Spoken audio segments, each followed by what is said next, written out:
Friday, August 27th. Ermanni and Edwards, Woodward Sports Network. Ryan Ermanni, Braylon Edwards. What's up, man? You, baby. Hey, man, it rained today, and guess what it did? It cooled us off. It has been freaking hot. I'm excited about it, man. I feel good today. And there doesn't seem to be much let up with this heat. Thankfully, there's an indoor game tonight. Tom the Man Mazawey alongside as well, making sure everything is, getting done. Alex Mayer Fish is with us. It is Friday, and Braylon, that means it is game day, my friend, as well. Last game day for the Detroit Lions, man, as well as high school game day, too, man. So we can talk about both, man. Which one you guys want to start with? Oh, man, we got a lot going on today. I am excited for the high schools. Yeah. The high school season started. Popcorn, nachos, cheerleaders. Come on. The fans marching are bands. back. The crowd is back.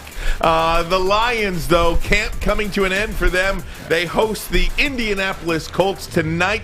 53-man roster is due on Tuesday. And, Braylon, we are going to talk a lot about this game today. And not only this game, but how it projects for the team moving forward. A couple of weeks away from the season opener against the 49ers. Yeah, I think one good thing about now that they go to a 3-game preseason schedule is you'll get a chance to finalize your roster, but then you'll have 2 weeks to work with that roster. Sometimes you finalize a roster, then you have 1 week. It's kind of like a crunch week to get ready for the opening game. So to have 2 weeks, actually a little over 2 weeks with a finalized roster, it kind of lets you get some practice, some extra reps and things of that nature. So it should help every team. I hope it especially helps the Detroit Lions. No doubt about it. High school football, as Braylon mentioned, in full effect as well. Friday night, we are going to preview the Friday night clash between Oak Park and Orchard Lake St. Mary's, two of the best teams in the state. I know everybody's excited for the high school football season. They're recruiting now, man. That's like the big thing in high school football is like don't recruit, but then some of the same teams that say recruiting might be doing those things. Orchard Lake has been a powerhouse for years, man. So I'm excited to see what they're going to do. Oak Park is on the rise. Their track program with Coach Brandon Giles, who is a friend of mine a long time, they actually got some speedster now on that football team. So it should be a good matchup between these two powerhouses. Speaking of the Michigan Wolverines, quickly, I have to say that the #1 high school player in the state, Will Johnson, from my alma mater, Grosse Pointe South High School, scored a punt return touchdown last night and led the Blue Devils to a 42-0 win over Detroit Renaissance. That's what I'm talking about. Over Renaissance. Check you out, baby. Check out Grosse Pointe South, man. Will Johnson for life. We had a Will Johnson when I was at Michigan, man. Yeah. D lineman. That's good. I'm telling you, there might be some relation. I'm not sure. There's a lot of Johnsons out there, man. Right. Hey, but let's get to our top story right now. It is the Detroit Lions and the Indianapolis Colts tonight from Ford Field. That game you can see on Fox 2. Bally Sports Detroit is doing the production of it, and that is where you will find Herman Moore. The man. He is the analyst for that broadcast, and one of the great Lions of all time, kind enough to join us this afternoon. Braylon, good morning to you, or good afternoon to you, I should say. I'm so used to saying good morning. We're saying hello to Herman and not What's up, H-Man? Hey, what's going on, fellas? Big bro, what's going on, buddy? Hey, not much. You guys well? We're good, man. Absolutely. Hopefully you can get to the game tonight, Herman. We're understanding there is some flooding going on in the roadways. Shocker, I know. Yeah, that's a shocker. Between that and the construction, but it's all good. Or the signs letting you know that the ramp's closed, but it's before after you get on it. So it's all good. Brought out some treats for the opening show. If you look at my beard, you notice it's very nice, it's very smooth, man. Well, that's because I use a little product endorsed by this guy right here, Look man. at that. See that, Herman? Check that out. Look at that handsome guy. Look at that handsome guy. I appreciate that. Hey, we got the bottle right here, man. I use it every day on my beard, little beard wash Tell right the there. people what it is. Why not? Oh, man, it's a little, so basically when you have a beard, you know what I'm saying, you don't want your beard to be dry. A lot of times as a black man, man's a man in general, your beard gets dry if you don't take care of it. So nice beard wash for your beard. You have some beard cream, and then you have the best one is the beard oil, baby. That's why it has a little shine to it like that. So got to plug my boy one time, Herman, man. we're a full-service streaming sports show here. Hey, I see that. I appreciate that. Hey, Braylon, man, I appreciate that, little bro. I appreciate you hooking me up. Same, man. Anytime I can call you big bro, man, we're good. Hey, Herman, let me get to the game tonight. Obviously, there's many different ways we can go with this one. Who are you watching out for? What do you want to see tonight in the third preseason game? And is a bigger question, I guess. Do you like the way that Dan Campbell overall has handled preseason? Would you like to have seen Jared Goff a little bit more? Big picture look at Dan Campbell, and then who are you looking for tonight? Well, starting with Coach Campbell, the big picture is this. He knows that this team has pretty much got the players that it has. There's not a lot of movement that's going to be made. There's got to be some players that's got to be released. Because of the 3 games in the preseason this year, you're going to get a massive amount of guys getting released today. But I will say, I mean, not today, but after the game. But his philosophy is this. They've gotten a lot of work during practice. They've been going in the last couple of Tuesdays. They've had live scrimmages, which he felt that he would get much more evaluation out of his players at that point. During the game, it replicates some things they want to see against opponents and against other people. So they're getting in what they want. The preseason games aren't what fans think they are. It's not about the wins and losses. It's about the evaluation of the players. And from what he's saying and what his coaching staff is saying, that they've had a really good look at some of the players that they want to see. There will be quite a few players tonight that will get evaluated. Predominantly, you're going to be looking at the wide receivers, going to get some work. You're going to also see the quarterbacks. Again, you're going to see what Bowles does. You're going to see what Blah does. And you go to the defensive side, they're looking at the linebackers. They're looking at some of the guys on the defensive line, the secondary. So it's really that whole piece. But one interesting piece I will say that he really wants to see more of is the special teams. He thinks that's going to be a difference maker for them. Not many coaches will say that about the preseason, but that's what he's looking at. Talking to Herman Moore now. Herman, it's funny you mentioned two units that I wrote down on my sheet here. Number one, it's a group that you know a lot about, and that's the wide receiver group. This, on paper, and I know the games aren't played on paper, but appears to be one of the less skilled groups, wide receiver groups in the NFL as a whole. Terrell Williams is a really good player, but is he a number one on many teams in the NFL? Brashad Perriman, he's been injured, hasn't been able to do some of the things that he likes to do. Tom Kennedy has come out of nowhere. Amon St. Brown is a rookie. What would you like to see out of this group tonight? And is there any surprise out of this group if Perriman, really, to me, is a guy that is on the line as far as a potential cut? Well, Coach Campbell also mentioned that players that you think are safe aren't safe and aren't shoe-ins to get the positions. The receiving unit is definitely wide open. I know he likes Geronimo Allison as a player. Felt that he's made a couple plays. When you talk about Brashad Perriman, he wants to see more out of him. But I think they depend on him. They're looking at him to kind of take some of that lead because he's had some playing experiences, even though he's been around. But then he looks at a player like Kennedy, and he sees consistency and reliability. But again, trying to figure out how do you narrow it down through a unit that isn't as deep as it needs to be, especially with the acquisition that you've made and the you got Goff coming in, and he needs to have players beyond just his tight end. They haven't had DeAndre Swift. They haven't had some of the guys in on the running back side of it.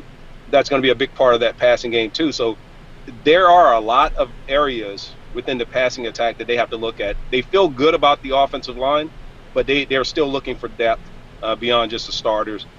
So this is not a team that I think, if you're looking at it from a depth standpoint, offensively or in the skill positions, they're going to be there as much as they're looking to try and develop it over time. Talking to Herman Moore here, my big brother, a consensus All-American at VA, had his jersey retired there, Danville, Virginia, if I'm correct. Herman, I'm going to switch gears for a second and talk back more some nostalgia. Whenever we talk to guys like yourself, we remember when Detroit was just really great in sports. What was your favorite year when you played with the Detroit Lions? Tell me and why. Like, why was it impactful? Like, what made it your favorite year? What was it about the team element, the dynamic, and just you individually? You know what? That's a good one, Braylon. I would say 1991, my rookie year, and that's only because I came in as a first-round draft pick. They were running the run and shoot, and I really thought I could accelerate a lot faster than I did. And I came across a lot of just not good play on my end, but also there was turmoil that was taking place within the unit. Ultimately, having to bounce back from that was a tough challenge, and that happened to be at the time when we were one game away from the Super Bowl, and we lost in the division, the conference championship against the Redskins. That was as close as we came to the Super Bowl. That by far is probably my most exciting year because of how close we were to being that type of team. But 1995 was outstanding as a unit, in particular on the offensive side. That's where we just exploded between myself, Johnny Morton, Brett Perriman, tight end Dave Sloan, and then also with Barry Sanders and Scott Mitchell. I mean, we were the top offense in the NFL. So that was exciting time from a statistical standpoint, but also from just seeing that we had the power as a team. Yeah, I miss those days at the Pontiac Silverdome. You know, but it's kind of interesting when you ask a player what was his most fun year, what do you think his best year was? Because everyone asks me that, and they always think I'm gonna say 16 touchdowns and 1,300 yards, and actually it wasn't that. I only had 900 yards in one year with the Jets, but I thought it was my most complete year. I thought I was finishing blocks. I thought I was selling out for the other wide receivers on the team. I thought that I was running good routes. So you never know. I think for us, we're more critics on ourselves. Like, it's never going to be what other people think it is. It's always going to be that when we're really critiqued and focused in on ourselves. Yeah, absolutely. And, we hit those walls, and it's all about our character and how do we come up. And looking at the depth that we had as a team, the leadership that we had was important. That's the nucleus of a lot of teams. When you look at, even this team right now, a lot of people won't say much about the leadership because that's still yet to be determined who's going to lead the charge on the playing field. But when you have that and you become one of those leaders, it comes with great responsibility. And I just appreciate the fact that my team helped bring me along and not kick me out of the kingdom. And then ultimately gave me the opportunity to become one of those leaders, both on and off the field. He's on a list of some of the greatest Lions to ever wear the uniform. Herman Moore, certainly one of the best wide receivers and one of the best people we've ever had here in Detroit. We're going to take a 30-second break, come right back. We'll get Tom Mazawey involved in the discussion as well. Lions and Colts tonight. Herman's got the call on Fox 2. We'll have that for you next. This is Ermanni and Edwards, Woodward Sports Network.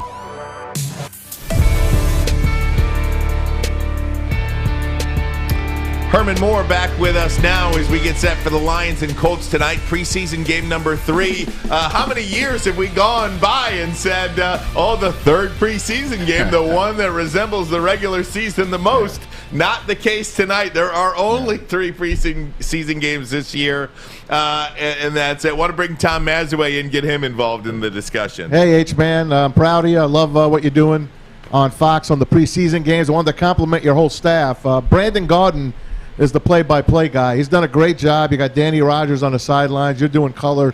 Brandon got named as the top guy on the Big Ten Network. He's going to be calling all their games. How's it been doing color for the first time? It's been interesting. Brandon has been a great help with that, as well as the rest of the team over at Valley. Just understanding just the calls, understanding how to be that analyst that doesn't step over him or be too intrusive on the fans while they're watching, and try and bring whatever you can in terms of knowledge that helps them experience the game a little bit better is important. So it's been a nice experience. I didn't think I would be doing color analyst work, but if opportunities present itself for me to continue to do that, I would love to do it. It's been a really, really nice experience. Hey, Herman, I want to ask you, just getting back into tonight quickly, 2 groups that I'd like to see gel a little bit better. And it takes time, but the offensive line to me has not blocked well so far this season. Is that just a matter of this preseason, I should say, and I don't want to freak out about that just yet, but is that just a product of you got to be together, as weeks go on, as months go on, and that's a unit that you expect to be much, much better at the end of the season. Then of course, I wanted to ask you about Jeff Okudah back there in the defensive backfield, who just really, to me, hasn't shown flashes of being worthy of a third overall pick. What's going on in his head now? So offensive line, and then move over to the defensive side, Jeff Okudah. When you look at the offensive line, this is a solid unit. You got guys that have been there. They've played together for a few years. And then you have the one new guy, Penei Sewell, who, they tried to run a lot his way. I don't know if you've watched how many people are paying attention to that. They're trying to get him to run his side. They're trying to see how he reacts to being on the strong side of the play call. And then also looking at him at pass protection. So they're getting a lot of film on his side of it. But when you start going down the line, this is a unit that is ranked 10th in the NFL. They're looking at it as being one of the stronger units, but also the strength of this football team. Jared Goff is going to have to depend on them quite a bit. The running game is going to have to depend on this line quite a bit. They have been tested, but not by the top defensive players so far. And it has been a little bit, I won't say it's a struggle, but you can see there's been some breakdown. That's got to get cleaned up. That's got to get cleaned up in a hurry. You talk about switching over to the defensive side on Jeff Okudah side of it. Yeah, here's a guy who got injured. He came back, and now he's trying to fight his way back into being at that top position, being considered worthy of that overall number 3 pick. But he's going to get challenged. There are some offensive units that the Lions are going to face this year that if they can't get the pressure up front defensively, he's going to be locked up in a lot of man-to-man with some of the top talent in the NFL. So, how is he going to respond to that? He's got to clean up some things as well. We've seen him make some plays. We've seen him give up some plays. But I think he's getting back into the swing of things. It's going to take more than just the first couple of games to do that. Hey, Herm, you and I have seen each other a couple times now over the years on the golf courses, or seen each other out at events, and, just seeing you in the community, be it sponsorships, the work that you do in the community, charity, philanthropy-wise, or just your business, et cetera, that you own and you run. Talk about being a guy that, played 11 years here in Detroit. It's a great, great, great sports town, but you stayed. Not everybody stays in towns like Detroit. People leave. You're from VA. People tend to vacation in warmer spots and train in the off season. 11 years necessarily isn't a long time to necessarily stay in a city like Detroit. But here you are. You and your family have stayed, and you've made a home, and you've made a future here. Talk about staying in Detroit versus going somewhere else. Because it gets cold in the wintertime still. Hey, as that song goes, it's so cold in the D. You already know. Hey, you already know. I'll say this. Hey, but, I stayed because this became home. I always use the analogy that I was born in Virginia, but I was raised in Michigan. Came here young, stayed, understood what the importance was to start to build my family here.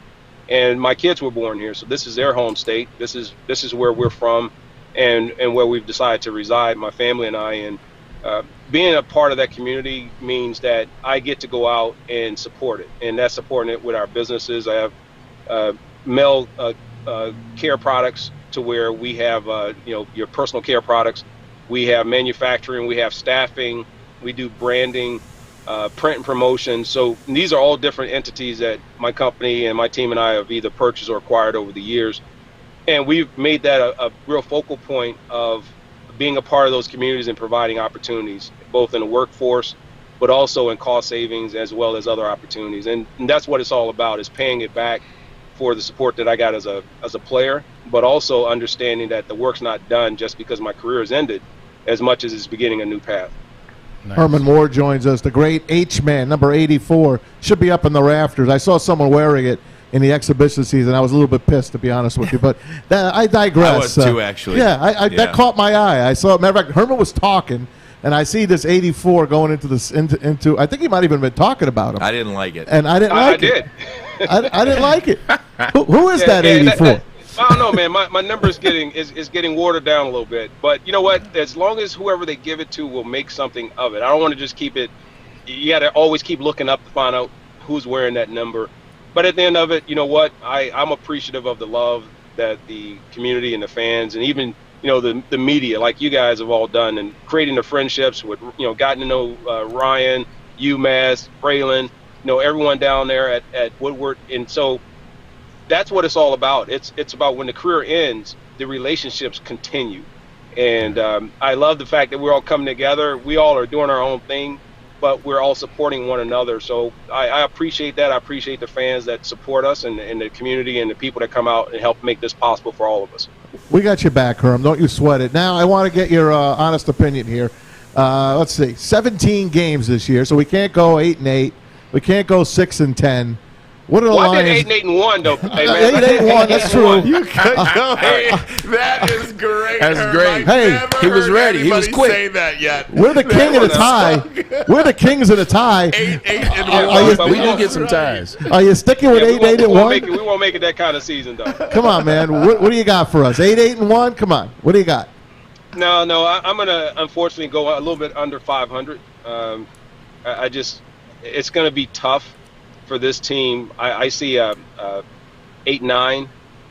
It's a tough season. I mean, they got one of the strongest schedules out there, Yeah. and they're a team that is in a development. And people, I know they're going to go, oh, well, the Lions are back in development. No, this is truly one of those development years, I think, because players have to be brought along. This system has to be brought along. This is a new type of coaching, team that they put together than what we've seen in past years. But the players are respecting it. They understand the patience. The communication is there. That's a little different. The talent just needs to be developed out a little bit more and continue to be solidified. So, I mean, that's where I got them. You want them to do better, but I just don't see it. These guys think they're going to beat San Francisco week 1. These two guys. I do. I think it's just going to be one of those random games for San Fran. Like, Herm, we've played in those games before where you leave Detroit and you go way out to the West Coast. You didn't time the trip right. It's just messy. It's maybe some back and forth with the team. Somebody might be injured or there might be a controversy with quarterbacks, et cetera. And the team's just not ready to play. And good teams get beat. I think with San Fran, they got a quarterback controversy. They're talking about a package for Trey Lance, but starting Jimmy G. I just think long trip, you come over here, it's a little bit disorganized. The Lions can take advantage. So that's my thought process on that. He said 8-9. He didn't say 2-15. I So heard it's him. not like it's unheard of that they're going to win a game here and there. I got you, man. Come on, Maz. With that said, And injury, you know what? The other thing, injuries occur, things change, players develop, and all of a sudden you can have breakout from all kinds of and things just ticking. I've been there where you get everything just working at one time at the right spot, right time, right place. Anything is possible, but I'm just saying on paper, starting today, going through what we've seen, I see that this team still needs a little bit more work, but it doesn't mean it's impossible. We would be remiss if we didn't dive into how I feel, first of all, and also comments that you made recently talking about the NFL Hall of Fame, because the topic keeps coming up as it surrounds you. You talk about a just tremendous career, four Pro Bowls, 3 first teams, 1 second team, 2 times you led the league. Talk about and how you've already have just the inconsistency of the Hall of Fame in terms of the numbers that they use to get some people in, the numbers that they use to keep some people out, and it's the BS rhetoric that they give you in to the paper about not having certain individuals who would get in. You know what? I wouldn't have a problem with it if every time they put someone in, it made sense and it had a consistency to it, because then you can kind of get a tab and you kind of get a pulse on where you stand. But it just seems like at times it's very random and you can't justify it. And then when you play with players who played in your era and you know that you either dominated them or you have more to stand on than they do, then it goes down to position. I mean, how many players are getting in based on the position? You can't have more than this number going in on a certain position, and other positions are harder to get in than others. And it just makes zero sense to me. I look at when I came in, it was all about the tall receivers couldn't be as good as the receivers who were 6'1" or shorter. And all of a sudden, you be a bigger receiver, you go out, you have the success, and all of a sudden, teams start realizing, you know what, we can get big guys to create matchup issues, and that becomes kind of the norm. And then the athleticism and all those things. And when you can transform and be part of that thing that takes place, and I came in with guys like Jerry Rice and Chris Carter and Tim Browns and all these other Hall of Famers. And for me to sit back and say, okay, I should take a back seat, it would be just ridiculous on my side. But do I think there are other players who are far more worthy statistically than I am getting in? Absolutely. But if it's on stats, let it be on stats. If it's on what you did to change the game, let it be for that too and get factored in. If it's doing your era and your time, let it be that. But I can never get a straight answer, and I don't want to keep hearing about because I played in Detroit. That means nothing to me. So it's so I speak very vocal about it now, and if I get in, it'd be great. If I don't, it doesn't change whether or not I breathe oxygen. At least the consideration, Herman. I mean, SBS. correct me if I'm wrong, but back in 1995 when you caught 123 passes, that at the time was an NFL record and still is a Detroit Lions record. There was a guy for the Lions that just went into the Hall of Fame in Calvin Johnson. He is beneath you in that season. I think he only caught 122 passes in a year. You've got 123. I mean, your claim to a Hall of Fame, at least consideration here. Let's lay out the resume. Let's lay out the resumes. Let's look at the body of work, and let's go ahead and look at the era in which you played and the quarterbacks in which you played for. Outside of Scott Mitchell, Herman, to me, no offense to any of the other guys, Eric Kramer, Rodney Peete, Andre Ware, and the 27 others you played with. I mean, my goodness. Yeah, it's political. I'll give you a stat that was interesting. I just say this only because it was told to me by a very credible person, and if you guys want to research it, you can. From 1993 through 98, years in which I started, myself and Barry Sanders were the number one receiver, number one running back in the NFL. I think I led our team in touchdowns during that time period, and I think Jerry Rice, Chris Carter, and whoever else was underneath that, and then obviously if Barry was one, he had Emmett and all these others. I go, how is it that I played with Barry for 8 years? 5 of those 8 years, he and I were the number one guys in the NFL statistically, and yet I can't get on a ballot. It makes no sense to me. Yeah, it's political. It's Detroit hate, man. So that's it's just that kind of stuff. But yeah, you got to have the rest of your career. I get that, but you got guys who retire early and they still make it. So I can complain about it, but you know what? That's in the rear view. But when someone brings it up to me, I find it interesting that there are stats I would have never even known about unless it was brought to my attention. The Veterans Committee just put in Cliff Branch with the Raiders. I thought he should have been in when he was alive, to be personally honest with you. And now he's passed away, and they put him in. They did the same thing for Kenny Stabler. These are guys that are Hall of Famers. So if you're a Hall of Famer, then you're a Hall of Famer now. Okay. Do it do it now. What the hell are you waiting for? Yeah. But then you also got to get the push by sometimes to your organization. I know when I got pushed for and promoted for the Collegiate Football Hall of Fame, the team took notice of that. UVA took notice of that, and some of the others in the ACC. So if I think if I'm worthy of it, I think the Lions should get behind it and push that a little bit. And if not, then so be it. But at the same time, like I said, it comes down to feeling good about who you are in your career. I hold no ill will when it comes to that, as much as I wish I had played longer. I wish I would have made more plays and did more on my part to solidify that. And so I take responsibility wherever that is as it relates to that in my end. One of the greatest Lions ever to wear the uniform, Herman Moore. We really appreciate your time. Great, great thanks for the time here on Woodward Sports, Herman. We obviously love you. We'd love to have you back anytime, and go get him tonight in the broadcast booth. Go get him, Herm. I appreciate it. Hey, thanks a lot for having me. You got it. No problem. I see them suits in the background. See, you stay ready. Herman that boy Moore, stay ready. That's right, man. That boy stay ready. Hey, I got a quick comment when we get back. We're going to take a quick 30-second break. I got a quick comment coming back on something Herman said that is absolutely necessary to say. We'll do that next. Woodward Sports Network.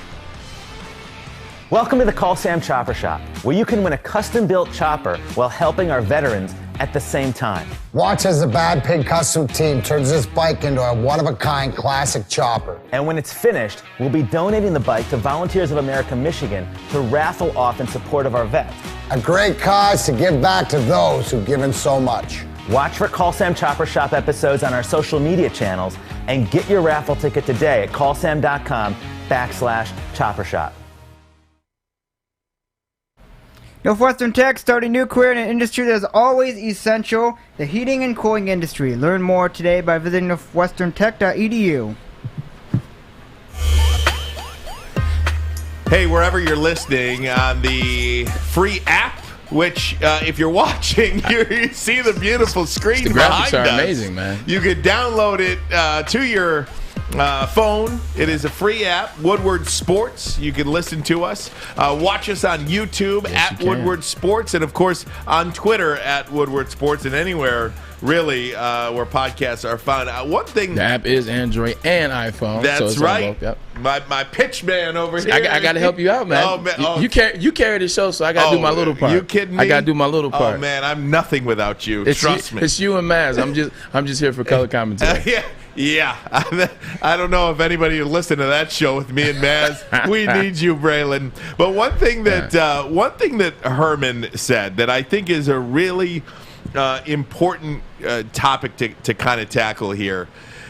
The Detroit Lions as an organization, I'm sorry, but nobody should wear the number 84 again. Period.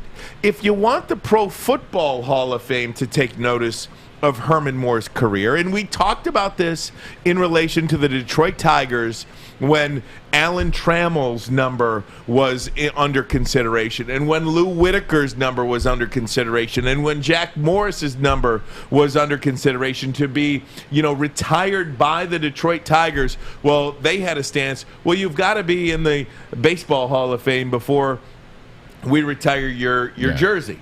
Now, they ultimately made that exception for Lou Whitaker, but if you're the Detroit Lions, take care of your people, man. Take care. How long have we been saying that? That's the Detroit Lions franchise. That's what they don't do. This is he's the single season leader in receptions. They haven't retired Calvin's yet. At one time, well, forget about Calvin right now. I mean, I don't mind Calvin. He just retired. All they did is Barry's, Bobby Lane, Doak Walker, and Joe Schmidt. And they took Joe Schmidt's out, you remember? They gave it to Pat Swilling. And then they put it back. He's a great player. But if you're the Detroit Lions, celebrate your players. Celebrate them. Yeah. This guy was one of the great wide receivers of an entire era. Yeah. And you've got to protect that.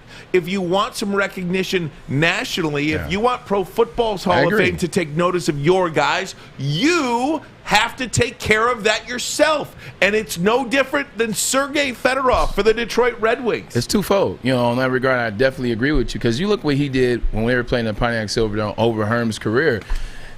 People always talk about Barry didn't have the line and what he could have done with a line. And then sometimes I think it's Michigas. A lot of it is true. Look what Herm was able to do with that same offensive line in Barry. Barry Sanders wasn't able to be able to do a lot of the things he did without Herman on the outside catching 1,600 yards in 1995, 1,100, 1,200, Brett Perriman, etc. He's done a lot of great things in that time period that we remember. The last couple of times that we had playoff wins was when we remember Herman Moore and Barry Sanders. So you definitely have to. I think also it adds fan base. Like, you can add a presence around you. You make it a ceremony. People want to come. They remember Herman Moore. You take it back to nostalgia. And maybe people see in the future this is somewhere you want to go where they honor the players.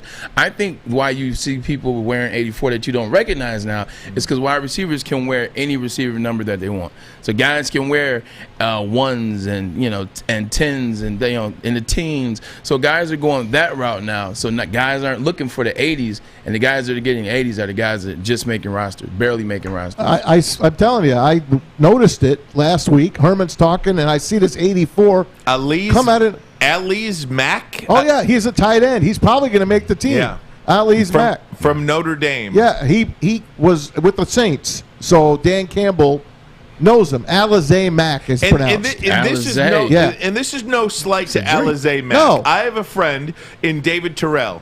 He got drafted by the Chicago Bears, and one of the things that he wanted to do, Dave's a big history guy. It's why he wanted to wear number 1 at Michigan. Yeah. He went to Chicago, and he wanted to wear number 83 for Willie Gault. Yeah. That was not a retired jersey at the time. It was his way to kind of step into a city and honor a wide receiver before him. And so this is not about Alizé Mack. This is about the Detroit Lions not letting Alizé Mack choose number 84. I'm telling you, this is a team, and we all know it. I don't have to tell anybody about it. They haven't been, let's put it this way, they're not a top-tier NFL team. They don't treat their players, the outgoing players. You heard about Barry Sanders, obviously, having to pay back his bonus. Same thing with Calvin Johnson. to go into Hall of Fame like Calvin Johnson did, and to not mention his team, Yes. that's a sin. That's big. Now, there's word on the street that there's a couple guys there's a guy that works in the executive office of the Detroit Lions that not many people care for.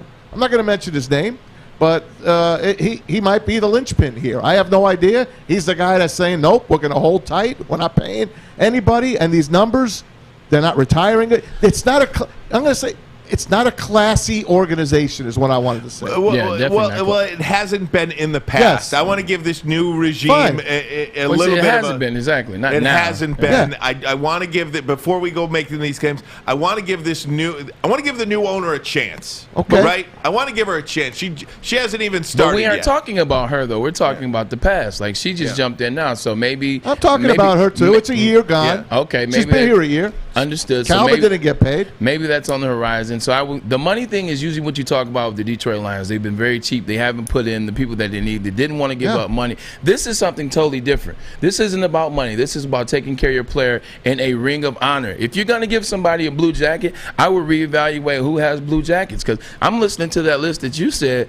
I guess that was already Billy Sims. They all were the same number. But if you're going to give a guy a blue jacket, that means you feel a certain way about him, correct? That means he is probably in your honor guard. Well, what do you do with guys in the honor guard? You take a real look at their career numbers. You take a real good at their career impact on the team. You know what? I think you impacted the team in such a way, like you said, we need to put you up there in the rafters and salute you. Let me just let me make a point about the number thing. Because even if a team doesn't retire the number or put you in a ring of honor, however you want to characterize it. You know, with the Detroit Tigers for so long, they did not retire Alan Trammell or Lou Whitaker's numbers. But you know what? Nobody wore number 3 or 1 until, it was more than a decade later when Ian Kinsler came over in the trade from Texas and wore number 3. And then ultimately Jose Iglesias in the trade came over and wore number 1. However you feel about that, there was a process it sucked. that kind of went through. And I think Alan Trammell I think Kinsler called Trammell, and I think Iglesias called Whitaker, if I'm not mistaken. At least there was some sort of communication level, a respect level. Would you mind if? And Swilling did that with Joe Schmidt. They asked Joe Schmidt's family, do you mind we take this number out of mothballs and give it to this guy? Would you mind if? I think there is a clear understanding. If you're a player in the Detroit Red Wings organization, number 91 is not up at the rafters at Little Caesars Arena. It absolutely should be, but at least they're not giving it out. Yeah, I think if you don't want to retire jerseys, if you don't want to put them up in the rafters for whatever, maybe it doesn't go with the feng shui of the arena or the stadium, so you don't want to put them up there. You don't want to have too many. You don't want it to look like the Garden, where it's just a billion jerseys and Madison I love Garden. that. Or I'm not talking about with you. I'm talking about them, giving them a BS excuse.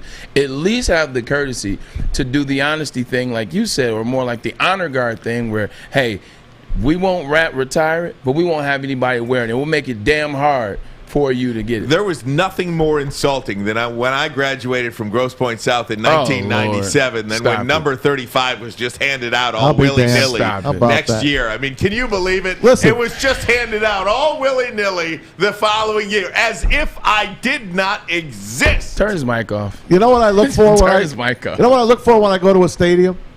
I go to an arena. I look up in the rafters. It's the first thing I do as a sports fan. Same. And I take pictures of it. I love when the Palace had the flag, had the everything up, the Joe, and now Little Caesars Arena has both. And they're on it's beautiful. The Pistons are playing. You see the machine.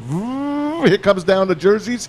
When the Red Wings come, here comes the Red Wings jerseys. I like that noise. I like that. How does it go again, man? How's it go, man? How's it go again? Oh, my gosh, it's so great. The Boston Garden, I hate that freaking place. But you know what? I'm going to look up in the rafters. I'm going to say, Garden. wow, look at this.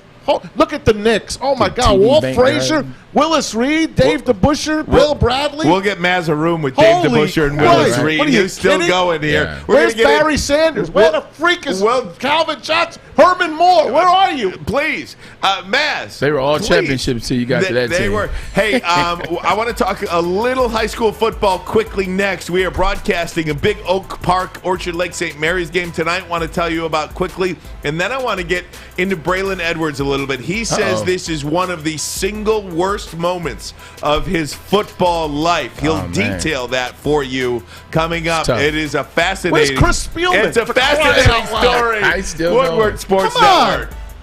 Any play? You know why realtors love using Hall Financial as a lender?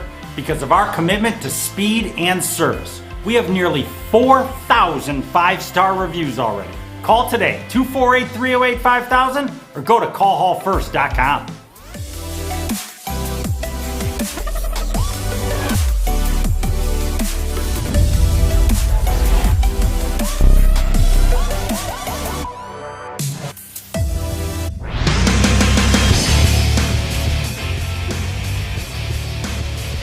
Oh, we're back. Sorry, I was looking at my guy Haroon on Twitter who says, got me dying over here. The disrespect. Right, retire the jersey, Gross points out. Retire the jersey. How am I not in the Gross Point South Football Hall of Fame? I mean, seriously. I can't even begin to tell you about it. I don't hear your mic. Is his mic on? I'm sorry. Am I the only one talking here? Where did Fish go? Check it out to see what's going on with. Do you hear him? I don't hear him. Do you hear me? I hear you. Do you hear me now? I hear you. I think we got to work on your mic there, Braylon. In the meantime, we've got some high school football going on tonight, guys. It is Oak Park, and it is Orchard Lake St. Mary's, two of the best teams in the state of Michigan. We are excited to have the Friday night clash. Here's our guy, Joey, with more on this one. Here with the star kicker and the star punter of Oak Park High School. It is almost opening night. Boone, are you ready? St. Mary's week 1. Yes, sir. Yes, sir. Yes, sir. That's it. It's just yes, sir. Yes, sir. Yes, sir. Anything more to say or yes, sir? Yes, sir. Man, I've been waiting for this, man. My senior year, I'm about to show out. It is the Friday night clash. Oak Park High School, Coach Carter. Where's your son been? I've been trying to talk with your son all day, and he hasn't been anywhere to be seen. And he won't stop. You know, I'm going to have to go steal this football in a minute. That's the only way he'll stop coaching. Okay, yeah, go get him real quick. They're about an hour over practice time. Oak Park High School ready to get the season started. Coach is going to grab the ball right now. He got the ball. Is practice over, Coach? He'll go get another one. And we got his son, Adam. You're an hour over practice time. What are you trying to get done? Trying to win tomorrow. I'm trying to be 1-0. That's all that matters. With everything happening during COVID, I feel like you guys just kind of had a year taken away from you guys. That was just motivation to work even harder and get ready for next year. Last year, man, we left it on the field, semifinals and overtime, man. So we've been excited. We both started last year, and we was both on that field on defense when we lost in that game, and we just been so ready to get back on the field, and it's about to be amazing this week. No, I'm the best linebacker in my class 2023. I'm just kidding, man. What's your name, brother? Oh, Diesel. Diesel? Well, last year was really tough. You probably know that we started off terribly. We were 0-6, but our team stuck together. It was one of my favorite teams because there was no finger pointing and things like that. They believed in us, the coaches. We were telling them that we were going to be a tough out when playoff time came. And we wound up losing in overtime in the semis, so couldn't get too much better than that. And we got Darrell Washington. Are you ready for game 1? Yes, sir. We got to come out there and tackle them boys. Ain't ready. 1, 2, 3. Oh, Friday night clash. Before we go, Oak Park High School, what do we got to say? Woodward Sports, let's go! Man! Uh-oh. Carmen's falling behind. Let's give her the hiss.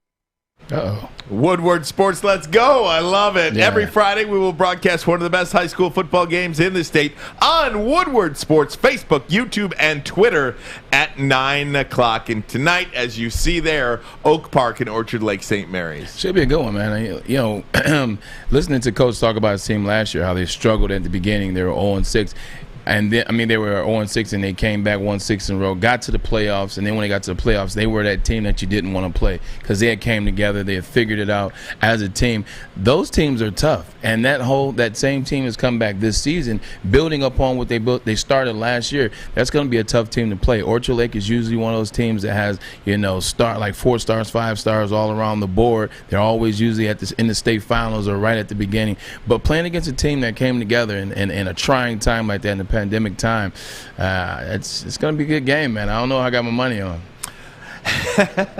Probably, I don't know. That's going to be a good game, actually. One of the best. Guys, I want to jump into some Michigan football if I could really quick. The captains have been announced for the 2021 season. John Ross, Aiden Hutchinson, Ronnie Bell, Andrew Vestardis are the 4 captains for the Michigan football Wolverines, who open up against Western Michigan on September 4th. Braylon, when we were texting back and forth about the captains for Michigan, you sent me back a text and you said when you were not named the captain at Michigan, it was one of the worst days of your football life. Yeah. Can you explain and expound upon that and what the expectation was going into the season and leading up to it, and how you felt after the announcement was made? Yeah, for me, my father went to Michigan, so I always have known Michigan. I've known nothing else. I'm born and raised in Detroit. My dad went to Michigan. I know Michigan. I had baby clothes and a crib and wallpaper and maize and blue and et cetera. So growing up in that tradition and growing up in maize and blue, I know how much it meant to be a captain at the University of Michigan. When you think captaincies at the University of Michigan, you think of Jim Harbaugh, Mark Mesner, Eric Anderson, Jared Irons, Dennis Franklin, Lamar Woodley, Jake Long, current coach Mike Hart, who's back on the staff. Just some names to name a few. So I knew how important it was. And my first couple years, I was trying to figure out my way at the University of Michigan. My third year, I kind of figured it out, but not necessarily from a full leadership standpoint, just more so as a player. But that senior year, man, like going into the off season after my junior year, and I decided to come back. Like I was fully dedicated. I ran track, and after that was over, summer I'm talking about, I had all the freshmen stay. Mike Hart lived on my couch. Mike Hart, Morgan Trent, Adrian Arrington. And I had those guys waking up. We were waking up 6 in the morning, running the stadium steps. We were doing push-ups at night before we went to sleep. I was leading the runs. I was leading the 1.5 miles. I hate running distance. I always sucked at the 1.5 miles. I always was somewhere in the back. Hey, sprints, call me. 1.5 miles, you know what, leave me alone. But even that year, I was running drills and 1.5 miles, and I was leading. I was breaking things down. I was stopping practice. We were policing ourselves. And I showed Mike Hart how to be a leader, and he'll tell you that. And so when we get to the end of training camp and we pick captains, and they announce Marlon Jackson for defense and Dave Boss for offense, something hit me. And I actually walked out of the team meeting room right after the names were announced. I clapped first, and then I walked out of the team meeting room because that's all I ever wanted to be. Part of me coming back was to be a captain at Michigan. Now, it was to make my name bigger. It was to actually finish the deal and win the national championship. It was for all the right reasons that I came back, but that was a major one, and it broke me for a second. Like, and Sam Sorrell, who was he was a captain on that 97 team that won the national championship. He came in because he was an undergrad assistant, and he came in and said, hey, a graduate assistant coach, my apologies.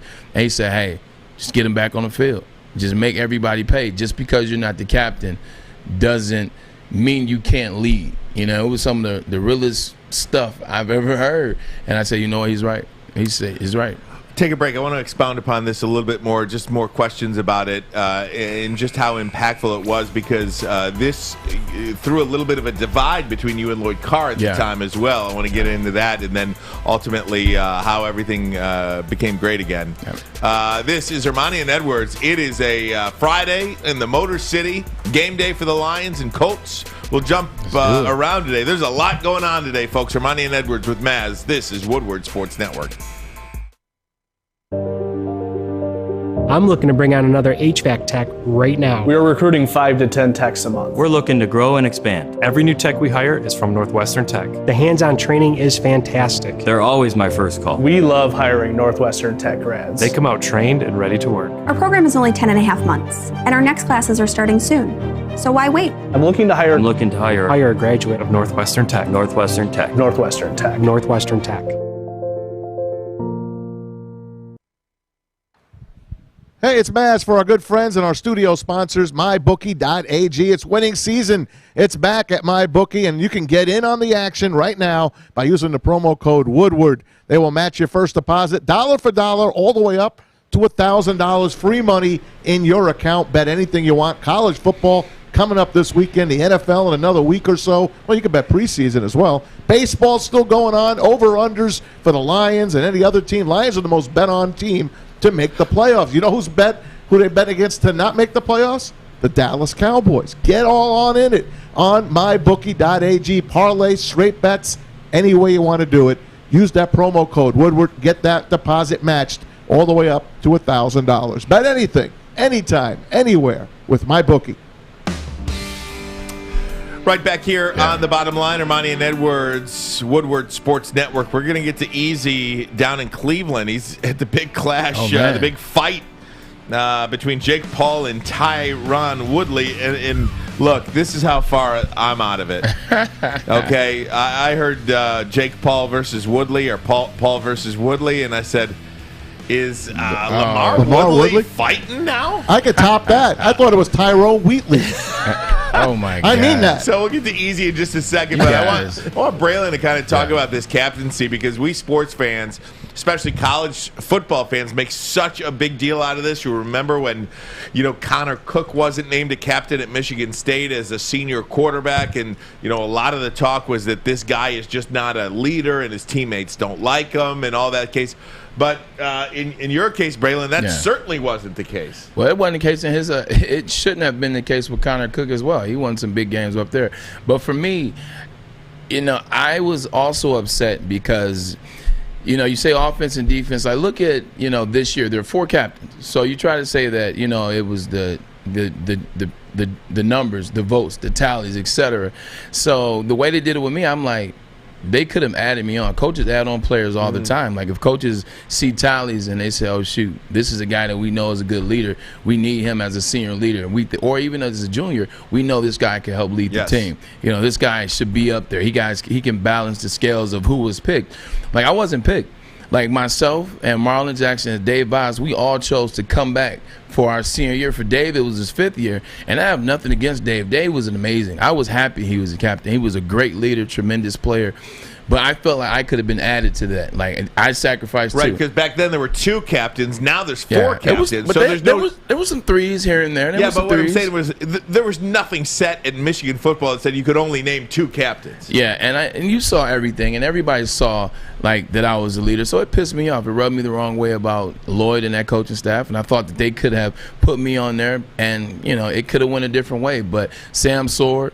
Talking to Marcus Ray, who was around a lot, our good brother Marcus Ray, me and you, Maz, it just set me ablaze. Like it just really it gave me that extra bit of fire that I already was ready to go. I came back, I was in the best shape that I had ever been in. I was ready for my senior season. I was ready to do everything that I had to and I could do. But when that happened, I said, you know what? I don't have to be at the middle of the field before games start. I said I'll be right here ready, and every game I was.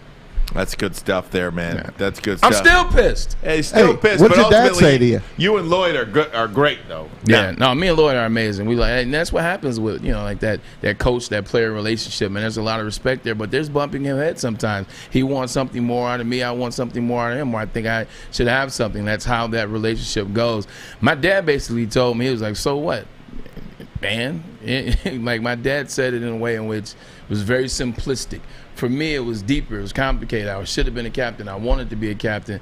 But for him, it was, is that going to stop you from Big Ten championship? Is that going to stop you from national championship? Is that going to stop you from playing your hardest? Stan. He's sneaky. Stan. He's sneaky good. How great is that? How great is that? So here we are. Hey, it all worked out. The greatest wide receiver ever to play at Michigan, and that's a pretty darn good list to be at the top of, if you ask me. It's so crazy because I look at some of the guys on that list. They slept on my couch. Like Lamar Woodley slept on my couch this summer going into my junior year, going into his freshman year. Mike Hart slept on my couch, and because they put you back then, guys couldn't enroll early and things of that nature, so they bring you up with an upperclassman already, so he can show you the ropes and you stay there. Both those guys are captains, so obviously I did know how to lead. That is so true. Exactly. No doubt about it. Yeah. Hey, guys, it is. Look, he's just gonna have to help me on this.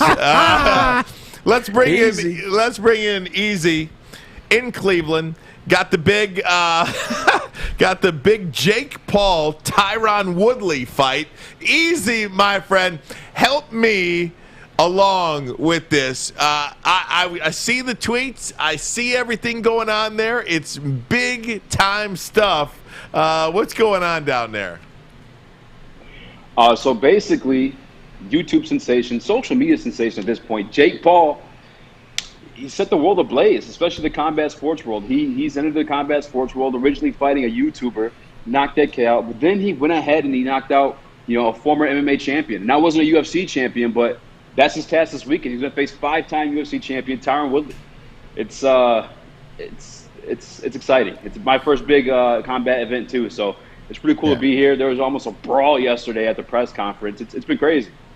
Easy. I see you, man. I see the energy. I can feel it. I see the hyperness, man, in the fight down there in Cleveland with Woodley and Paul. I've actually been paying attention to Paul ever since that first fight he had with the YouTuber. I want to say it was 2 years ago in Miami. I've been watching this guy, and I've been kind of watching him more and more and more. And he's actually for real. And I like the sport, because I think it as people that don't want to watch necessarily the sweet science of, professional boxing or UFC, it gives you dream matches that, you may not think about that can happen.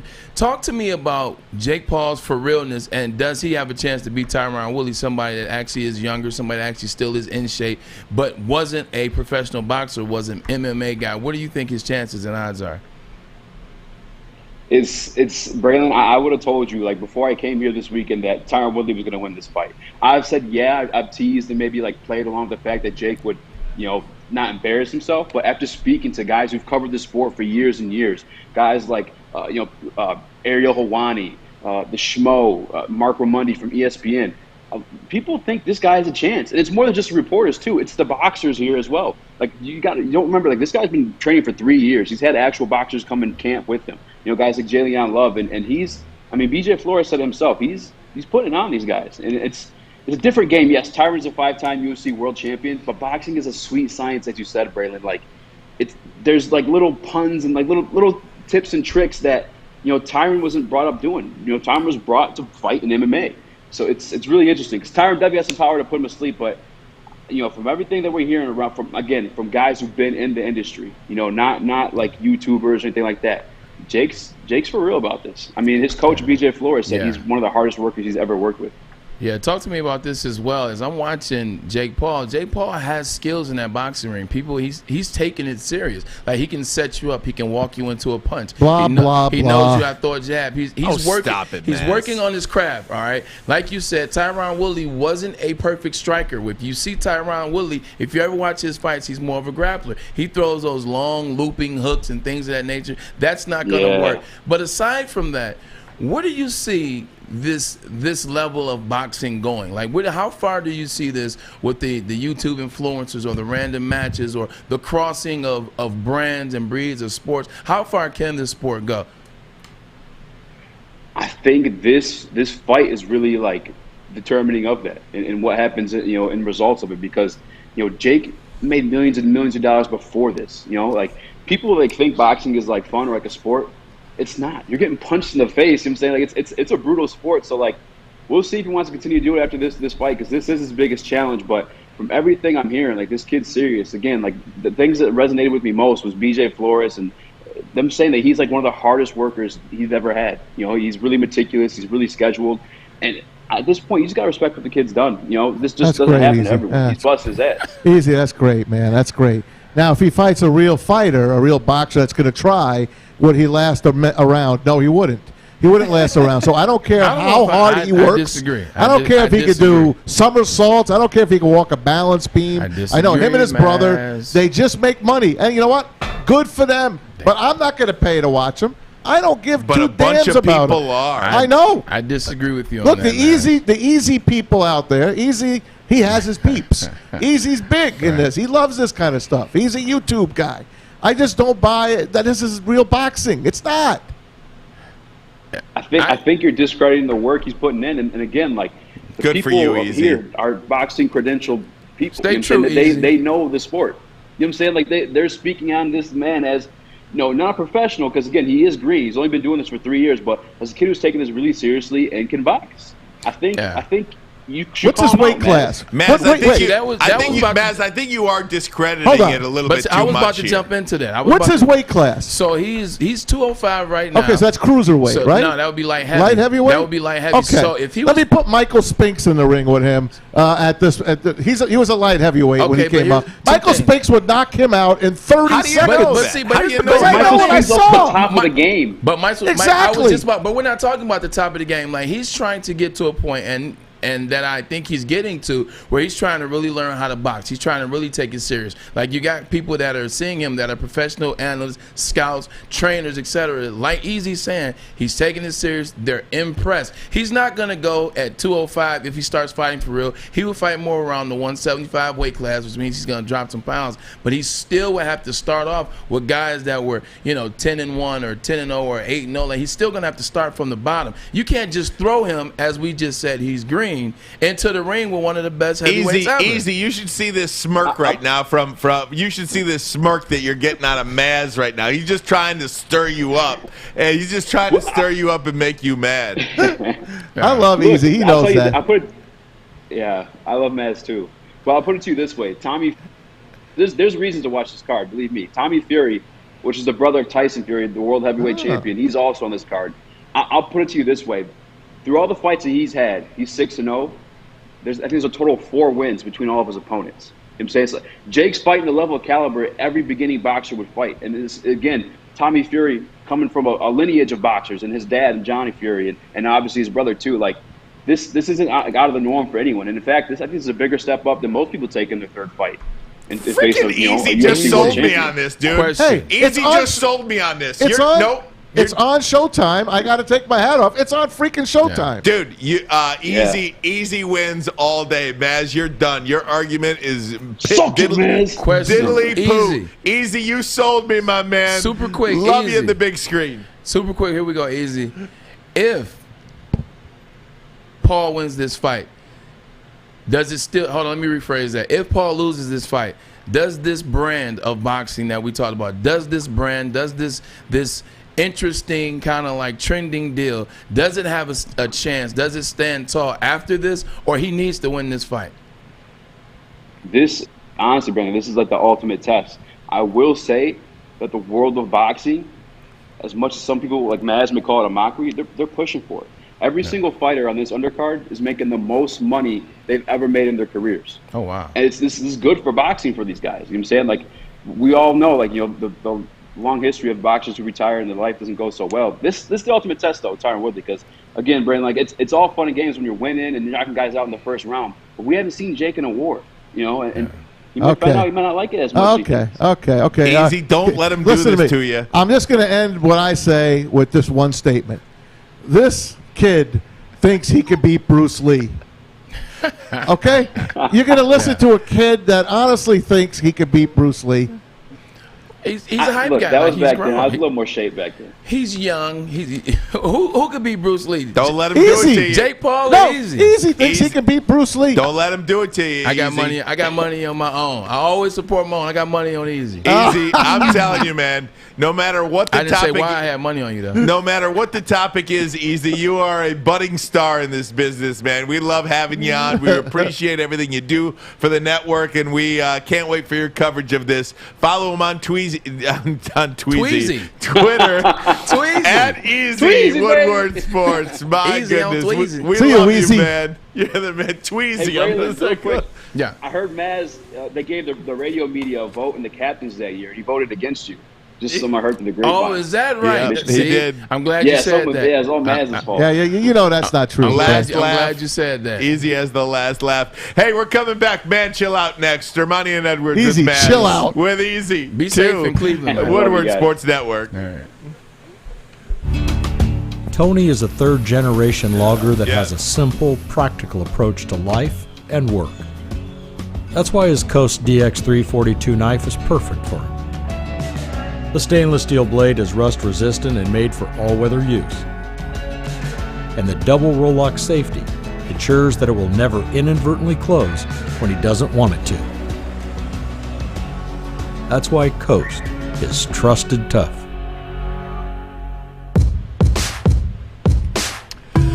All right, top of the hour, Woodward Sports. Thank you for watching on Twitter, watching on YouTube, and anywhere else where you're watching. Also listening on the all-free Woodward Sports app. Hey, you might be watching at home on your couch as well. All you got to do is pick that voice remote up and just hit Woodward Sports on YouTube. Pops right up for you. Don't mind me. Fish was playing some good music, so I was just over here vibing. No. I was just vibing. I was vibing. Feel it. I was showing Fish some love. All right, gang. It is the time of the show where we like to call, man, chill out. And you think it's funny? Chill, buddy. Pack your bags, get the hell off. Now, do you understand what you did? Daddy, chill. What the hell is even that? Let's do it. All right, so Braylon, you're up first. Man, chill out. I am definitely up first today. I am up first with our favorite segment, and who I'm talking about today is Scott Zolak. Made some comments about Cam Newton, the quarterback from here we go. We got the tweet. Former Patriots quarterback Scott Zolak says he believes the rap music is hurting Cam Newton's game. Is it a rap for Newton? Now, if it's going to be a rap for Newton, it's going to be because Mac Jones is a better quarterback. It won't be because of this. You see this? Cam Newton has been doing this since, I don't know, high school when he became a 4-star and got into Florida. He also liked rap music when he took the 2010 Auburn Tigers to the national championship, where he did win. He also was listening to Future and Migos and Lil Wayne and Drake in 2015 when he almost had a perfect season with the Carolina Panthers, only to lose in the Super Bowl to the Denver Broncos, who had an outstanding defense that year. In fact, I've also seen other people dancing as quarterbacks in practice. I think we have clips of Tom Brady. I've seen so far so much as Ben Roethlisberger, Aaron Rodgers, Justin Herbert. I think Drew Lock is actually on the sideline rapping during the game. May not have helped him, seeming though he's got outplayed by Teddy Bridgewater. The reason why I say, man, chill out is this has gone on for too long with the Patriots. A guy like Scott Zolak, 1,000 yards and 8 touchdowns over 8 years in the career, and I'm gonna listen to this guy. You know, this is a man chill out on magnanimous proportions. Scott Zolak, chill out. Yes, indeed, that was a good one. Yeah, that was a good one. By the way, rap is the #1 genre in the United States of America, so I'm pretty sure everybody in the NFL is listening to it. Doesn't mean it's good though. But everybody's listening to it. Not me. They play. I've played in a professional league. They always have a genre or a playlist of different type of music before practice, and everybody dances to everything. So, all right, guys, I'm really passionate about this one. I was buckle up, everybody. I was kind of. I'm gonna be as reserved as I can in my comments here because I believe what's going on with the mask debate in schools, you're either for it or against it. There's a million different scientific studies out there. Whatever you believe, I'm sure there's a study for you to find it. Some say it's harmful, some say it's not, whatever the case may be. Well, earlier today, the Wayne County Health Department came out with a mandate that all schools in Wayne County must impose a mask mandate for kindergarten through 12 students and staff. They have superseded any decision by any school board as to whether or not they believe it is in the best interest of their students to wear a mask in schools. Yeah. The Governor Gretchen Whitmer, all for the past few weeks has said, I am going to pass this decision off to the local school districts and the local school boards because this is such a hyper-local thing, and they know better what is happening in their particular city, in their particular area. It is to the best of my knowledge, there is no declared state of emergency in Wayne, Oakland, or Macomb counties, or any other county in Michigan. To the best of my knowledge, there is no state of emergency. So, yet there is a mandate to dictate masks in school now in Oakland and Wayne. School board members are elected to dictate these decisions in the best interest of students and parents in their own neighborhoods, in their own districts. In both of these cases, and we'll just take the Tri-County area, this is just all of a sudden taken out of the hands of what the governor said she wanted to do. I don't know where the health departments say, you know what, we're going to supersede what the governor says, and we're going to not allow local school districts to make this edict or whatever. It is also interesting that this has not been relegated to anybody playing athletics, and maybe that is because they are afraid of a legal challenge to that, because the athletic associations, would challenge that. They're not going for that. If there is a medical study that is peer-reviewed that says that masks in schools are beneficial to the kids, I would love, please, I want the information. I want the information. If there's a peer-reviewed study that shows that masks cut down on transmission significantly in schools that outweigh any potential anxiety, mental health, and just how hard it is to be a kid. Have you looked at suicide rates for kids, for 12-year-old girls in 2020? Have you looked at that at all? Now, I'm not saying that masks are the sole reason, but there's a lot that goes into it if you're a school-age kid. I just don't see... I have not seen any study that has come out and said, you know what, this is absolutely the case. In many states, there's no mandate, so kids are going to school without masks. Last year, private schools were in school, and many people believed that you were trying to kill your kids if you sent your kids to school last year. That was a narrative. These private schools are open. Holy cow. These parents are trying to kill their kids. And that wasn't the case. They finished the year.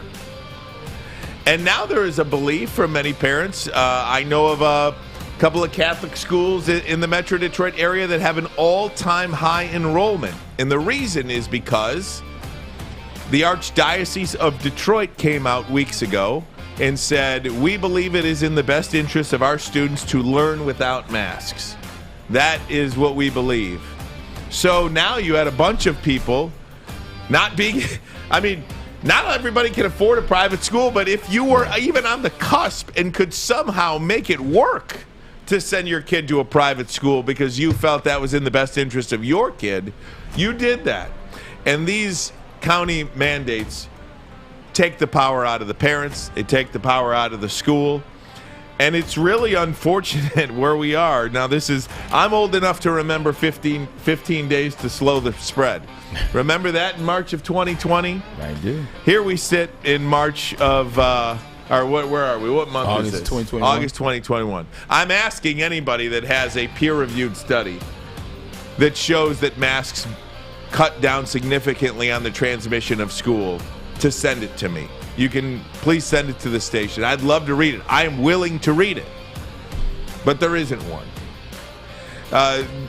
The United States is the only country in the Western civilization that masks kids under the age of 6. Is everybody trying to kill the kids? I mean, I don't know. I'm bothered by this one. I'm not going to lie. And you know what? It is what it is. So I say to the county health departments that have superseded the governor's wishes in letting local school districts mandate, decide what they want to do with their own masks mandates. I can't even speak because it's just so frustrating to me. Man, chill out.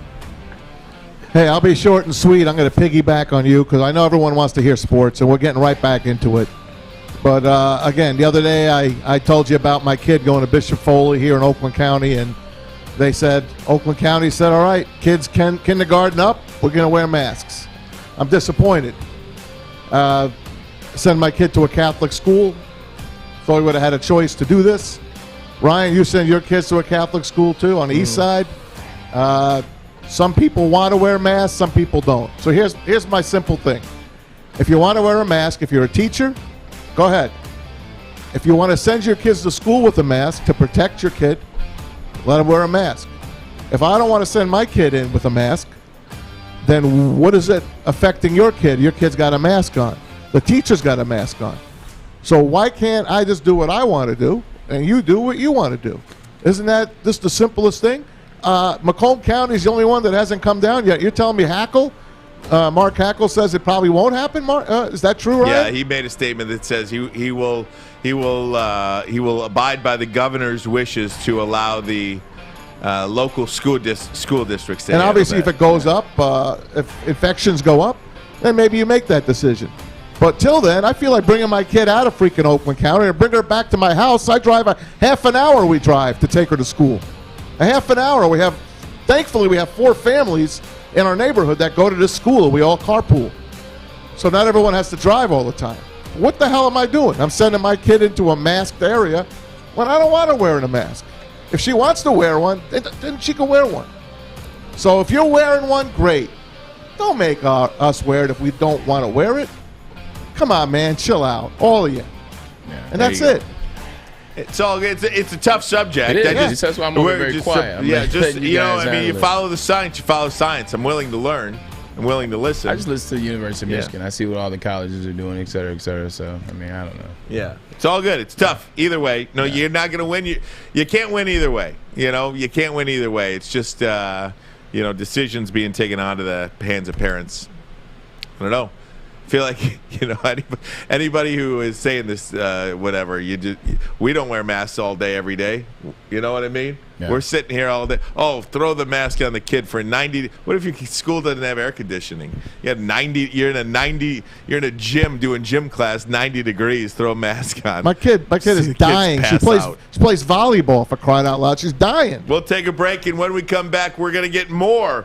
We're doing some high school sports. We got the big clash tonight, Oak Park and Orchard Lake St. Mary's. Are you kidding me? Uh-oh. We've got that. We've got an NFL. Oh, Jameis is back. QB1. Jameis, QB1. I hope we have the video. I'm telling you, if Jameis, if you're looking for a dark horse for any sort of thing this year, throw your money on Jameis for an MVP dark horse. How about that? How's your bottom line there? That's a shot in the dark. We'll do some NFL. We'll do some high school football. This is Ermanni and Edwards on Woodward Sports Network. Okay, you thirsty little spin goblins. I want you to pedal into the next dimension. Spin it! Spin! Spin! Uh-oh! Carmen's falling behind. Let's give her the hiss of shame. Spin! Spin! Spin till you bleed! Don't ride the bike of shame. Come to Planet Fitness and find your own lane with tons of equipment, free fitness training, and no hissing. Join today for just $10 a month. Hey, everybody, it's Maz for Legacy Partners Insurance. Nobody likes to shop for insurance, but we all need it. Why not go to a local agent that knows the local insurance market? That's Legacy Partners Insurance. They're independent, so they get lots of quotes that compete for your business. They shop between 7 and 10 carriers for personal and over 50 for commercial accounts. They've been doing it for over 100 years. They know what they're doing, so check it out. It's a free call, and it's a free visit to the website, 586-209-4106, or you can go to legacypartnersins.com/Woodward Sports. Take you to a landing page, fill out the information, and let Team Maz go to work for you. Legacy Partners Insurance, make sure you tell them the good people at Woodward Sports sent you. We have a real treat for you tonight, and every Friday night we're going to broadcast one of the best high school football games in the state on Woodward Sports Facebook, YouTube, and Twitter at 9 o'clock. Big Week 1 matchup, Oak Park and Orchard Lake St. Mary's. Are you kidding me? Two of the best teams in the state. You'll see some of the best players in the state of Michigan. I saw that Oak Park team play last year.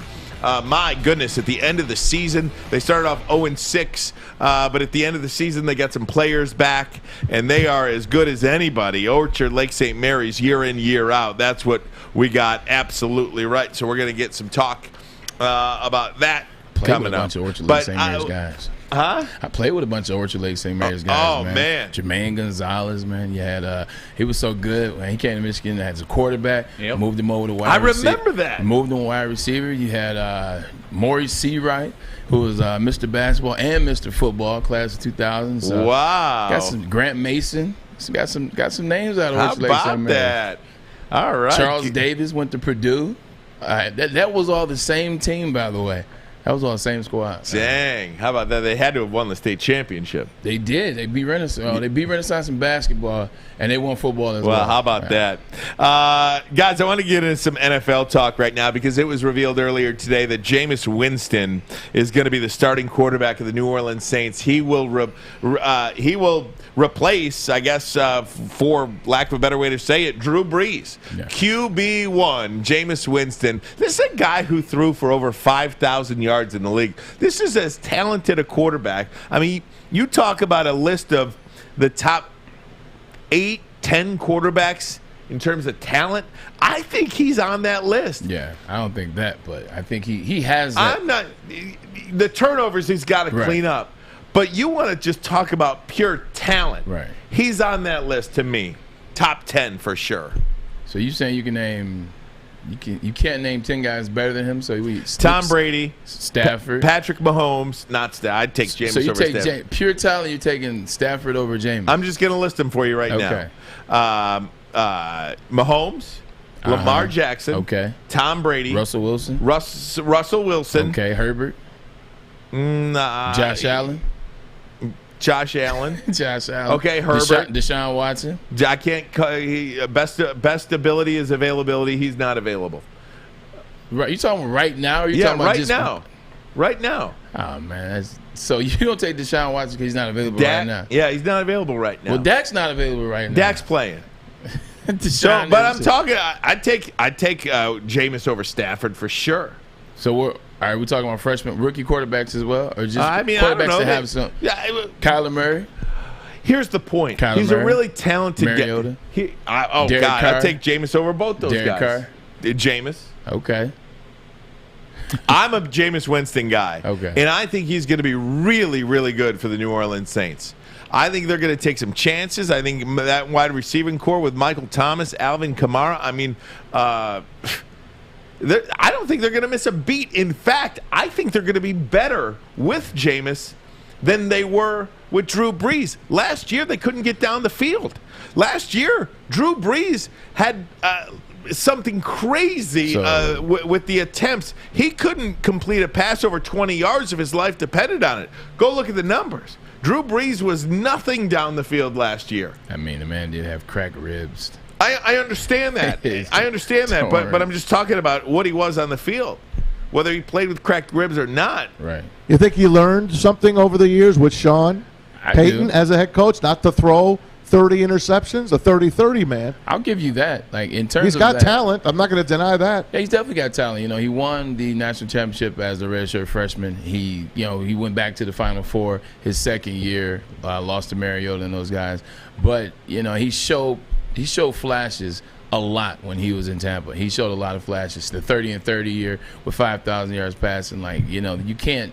I don't care how bad you are. You can never do 30 touchdowns and 5,000 yards if you don't have a level of talent. You see, when he came into the New Orleans Saints organization, he literally was dialed in. They talked about him. They were high on him before they actually played him, and he filled in a little bit for Breeze and actually did well. You see the trick play last year in the playoffs, the 50-yard bomb, etc. So I definitely think that his mindset has changed, and you see his tweets and things of that nature.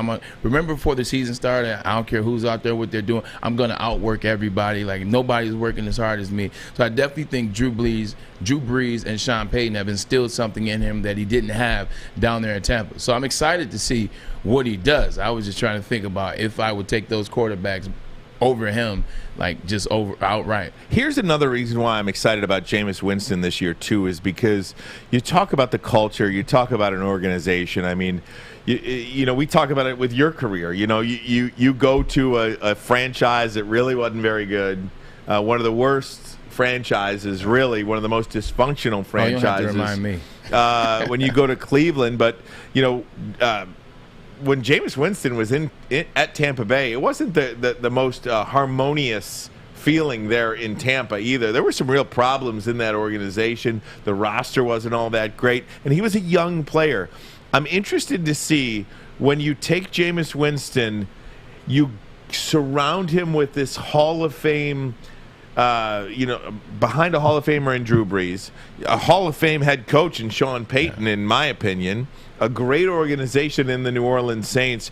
You take him back, you have him sit out a year essentially on the sidelines, you reevaluate, you eat some humble pie a little bit, you throw for 5,000 yards, you throw 30 touchdowns, and you can't get a starting job. This is true. You know, that really can impact somebody's mind, I would think. It would also be interesting to see, to the point that you made, you see Tampa didn't bring him back, and what did Tampa do? They went and got Tom Brady. Sure. Then they bring Tom Brady, tells Gronk, all right, cool, we can stop pulling the wool over people and get you out of retirement. They bring in Antonio Brown to a certain extent towards the end of the season. So you almost want to see what would they have done with Jameis that year, last year, with the same pieces in place. How would he have performed? Because I think he would have performed much better with consistency and some sense of non-disorganization, organization. So, when somebody gets a second chance too, you like to see what they do with it. I mean, if he's not going to succeed in this situation in New Orleans with Sean Payton, with Michael Thomas, don't forget about the defense, Mario Williams, with that strong defense, with Alvin Kamara next to him. Davis. What's that? Demario Davis. I was talking about the defense. Yeah, I mean, where is he going to succeed? If you can't succeed as quarterback with that roster in New Orleans, where are you going to succeed? And not just even that, just like you said, it's the culture. Remember, we were talking about culture a week back. It's a culture that's already in place. Like that culture on top of a great coach, on top of great players, that culture is something that's special. So to your point, man, the culture is also big for that. I want to get into some Dak Prescott as well, because he's a guy he's back. He is back, and apparently there's no pitch count on Dak Prescott. It's about time. Right? Coach Jerry Jones said so. We'll get into some NFL talk. Continue on with this. Ermanni and Edwards. The Lions play tonight as well. Another Lions thought. When we come back, this is Ermanni and Edwards with Maz, Woodward Sports Network. Opa! Introducing Papa Romano's new Greek pizza. A tasty blend of bold Greek flavors and Mediterranean toppings, including feta cheese and Greek dressing. Get a large Greek pizza for a limited time for $16.99. Order now at paparomanos.com.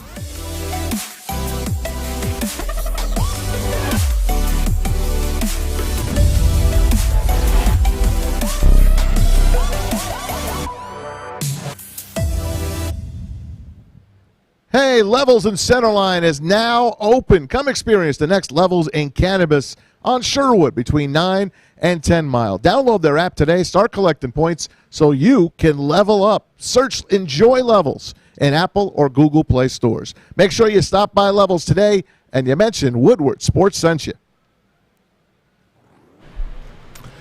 Right back here on Woodward Sports. Thanks for that, Maz. Braylon, I want to get into some Dak Prescott talk now, because if you're watching Hard Knocks, you see how hard the guy's working. You really felt for him when he went down with the injury about a year and a half ago. Yep. Was in a real ankle free agent year, and then the surgery and the contract. He was on his way to your 6,000 yards. Oh, but he was. He was on. He was on 16 pace. games.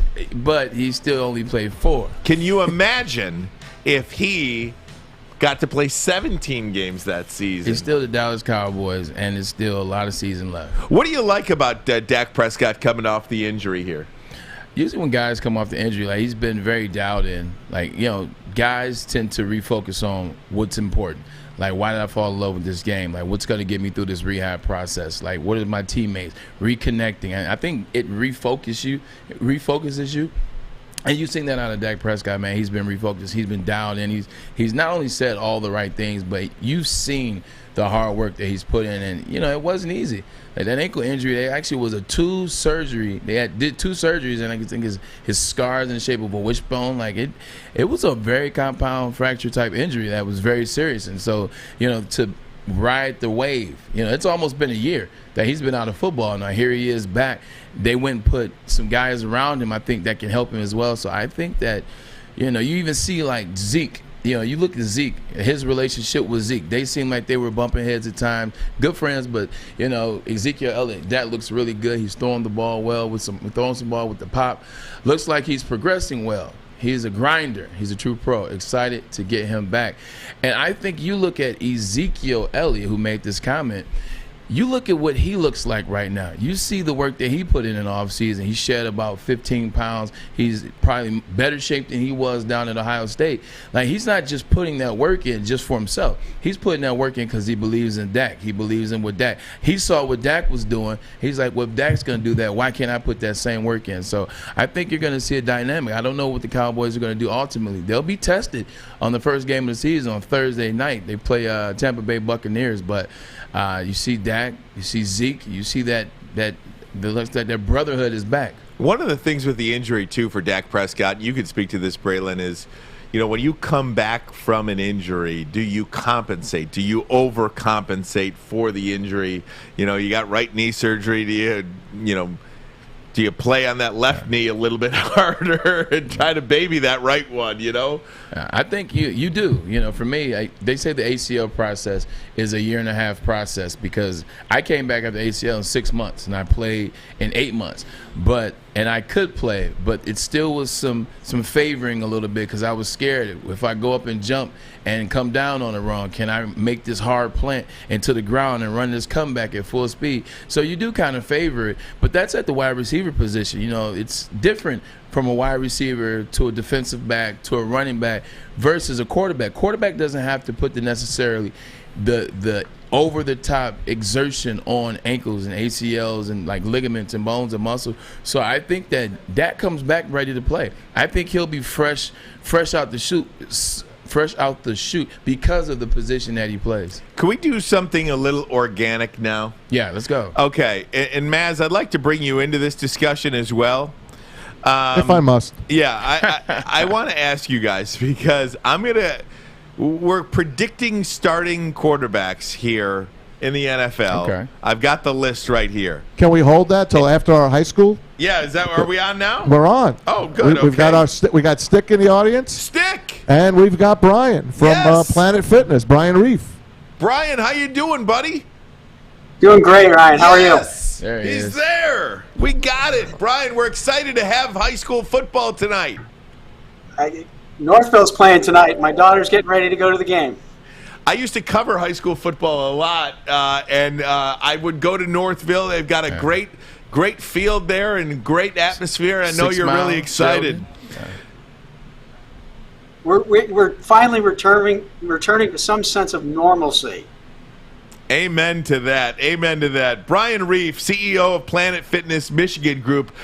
Before we get into some high school football talk, Braylon, you said you wanted to let Brian know something. Had to let Brian know. So my family has been lifetime members. I'm talking about we joined Lifetime Fitness Gym maybe 2005 when we moved out to Maple and Haggerty right there in Commerce. And now my mother, my father, and my sister are now all at Planet Fitness. So everything this man says about those gyms is very true. They love the experience, and they've been there now 2 years. They love Planet. They made the switch. They love Planet. Sticks with us as well. My kids are there as well, just to let you know. We appreciate that. Thank you very much.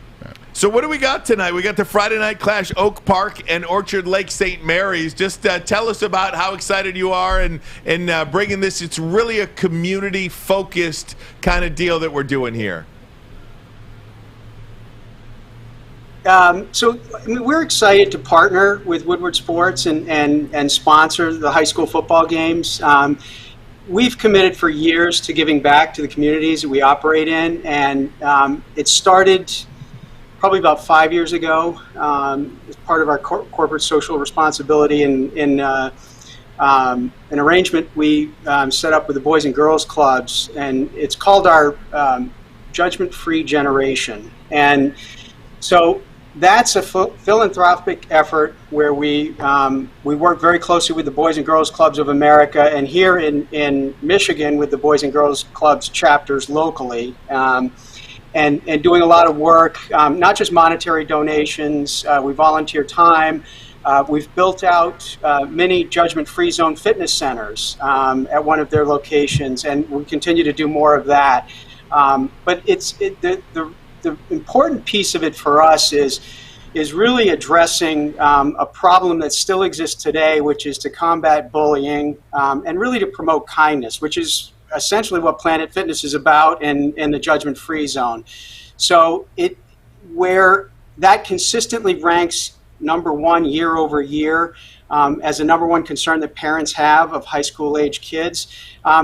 Partnering with Woodward Sports and sponsoring the high school football games is a great opportunity for us to be involved with kids that are the most vulnerable. Yeah, it's going to be a great event tonight, and first of all, can't thank you enough for your sponsorship, because this is something that's like really big with Woodward Sports. When we first got this thing started, it's about being in the community, it's about being out there with everybody, and really understanding how sports just unify people. And the high school football, that's the highest I ever played, and when Braylon was going through the list of Jermaine Gonzalez, Grant Mace, I was on that team. I know those guys, great group of guys, and I still hold high school football really near and dear to my heart. So what are you talking about, Stick? I never came out of the game. You should have seen me play. I played offense, defense, special teams, never came out of the game. I forgot to mention somebody, man. I knew it. And there was one thing that was missing from like when I was playing is like an NFL-style broadcast for your game, so you could see your highlights, so you can have more than just one camera angle of mom standing up on the press box getting it. And tonight's game, we're going to have like 6 different cameras. We got 5 different cameramen. We got drone shots going on. So these kids are going to get something that is like NFL quality broadcast, and they'll have it to save forever,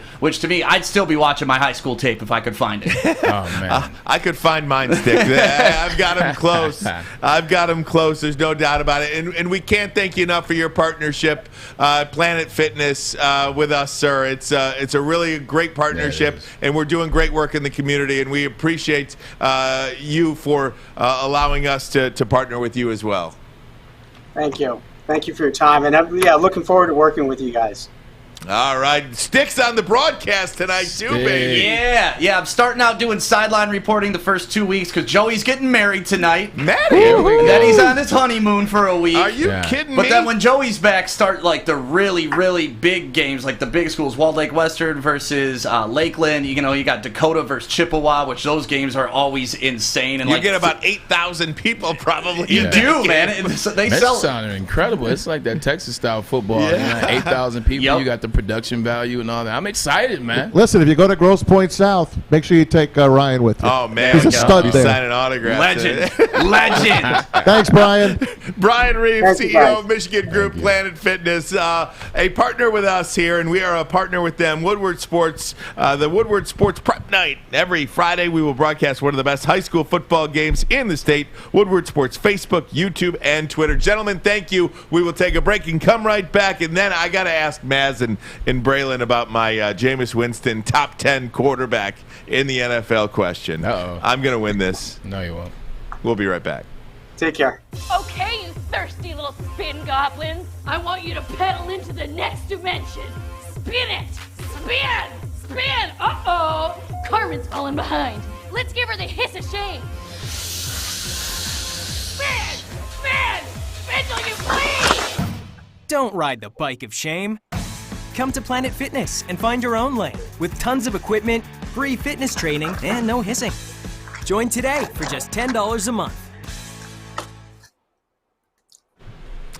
All right, so this is good here, guys. I made a comment that I think Jameis Winston is a top 10 talent.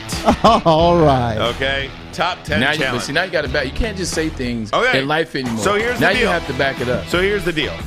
You're talking 5,000 yard. He's a 5,000 yard thrower. Years ago. 5,000 yard thrower. He's a 30 touchdown guy. Okay. Matt Stafford's done that. A couple times over. Well, think about it here.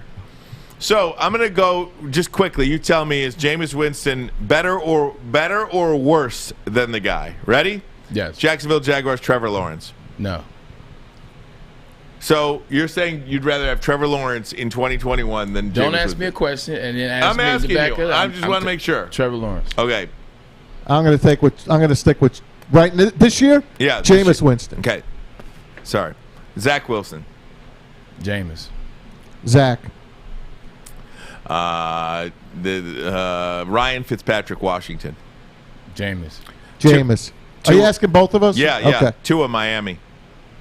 Tua. Now these people going to the Saints. Talking about I'm talking about this year. Who's a better quarterback? Right. Who do you want to start on your team? If you had a team, who would you want to start on your team? So I'm taking Jameis, who's played already, versus rookie quarterbacks. Yeah. Okay. That's what I'm saying. I'm good. I still stick with what I said. Okay. Trevor Lawrence. I'm taking Jameis over Tua. Rams, Stafford. Lions, Goff. Jameis. Yeah, right. Gotta be. Come on. Don't be ridiculous. Jameis. We're in Detroit. I have to think about it. Panthers, Darnold. Sam Darnold, Carolina Panthers. Jameis. Indianapolis Colts, Jacob Eason. Oh, God. Where's Wentz? He's hurt. Wentz. Jameis. I'll take Jameis over Wentz even. Jalen Hurts, Eagles. Jameis. Trey Lance, Garoppolo, 49ers. I'm taking both of them. Over, okay? Yeah. Me too. Cam Newton, Patriots. Cam Newton. No way. Over Jameis. Jameis? You asked me what I said. Okay. Justin, it'd be Andy Dalton, Chicago Bears. Jameis. Roethlisberger, Steelers. Probably go Roethlisberger. I'll take Jameis. Daniel Jones, New York Giants. That's a tricky one. I love Daniel Jones, but I'm going to take Jameis this year. Jameis this year. Teddy Bridgewater, Broncos. Jameis. Teddy Bridgewater. Tom Brady. Lamar Jackson. Ryan Tannehill. Russell Wilson. You want me to give my? I want you to do it faster. I'm trying. I can't keep up with you. He's just trying to discredit him. I'm taking Tannehill over. No, I'm taking Jameis over Tannehill. Josh Allen. Son of a Josh Allen. Aaron Rodgers. Aaron Rodgers. Derek Carr. Jameis. Baker Mayfield. Jameis. Dak. Joe Burrow. Kirk Cousins. I was answering fast on purpose. You gotta think faster. Speak out. We couldn't hear you. Like at the end of the day, when you're reading talking over you, how am I gonna get anything in? I'm just being funny. At the end of the day, when you read this list, there's a bunch of injured guys, and we're talking about projection for rookie quarterbacks. You're talking about guys that have no business playing, but other guys are hurt. Versus Jameis, we don't know what we're gonna get out of Jameis. We're speculating on what we're gonna get out of Jameis. We're speculating on projection. That's a tough one. Here you go. Here's what you're gonna get out of Jameis. You ready? What? He's gonna dance. I know that much. You're gonna get an NFC Championship game out of Jameis. NFC Championship. You're going that far? You're gonna get an NFC Championship game out of. That's what I'm calling. Okay, then eat the W then, like he does. Oh Lord, don't do that. Don't please. Go ahead. Eat it. Yeah, there you go. Eat the W. Gotta eat it.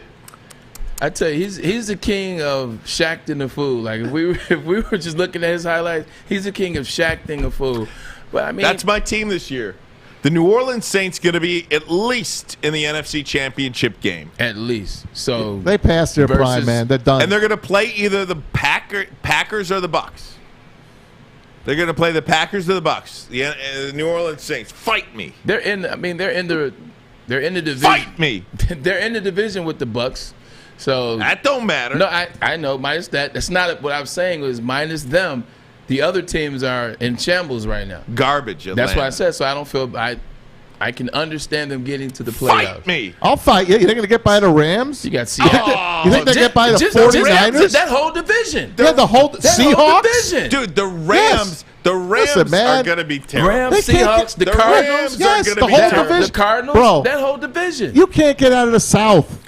Atlanta will beat you. Rams are going to be terrible. No, they're not. They're going to be they're going to be under 500. Then you have the NFC North, Minnesota, Chicago, and Green Bay.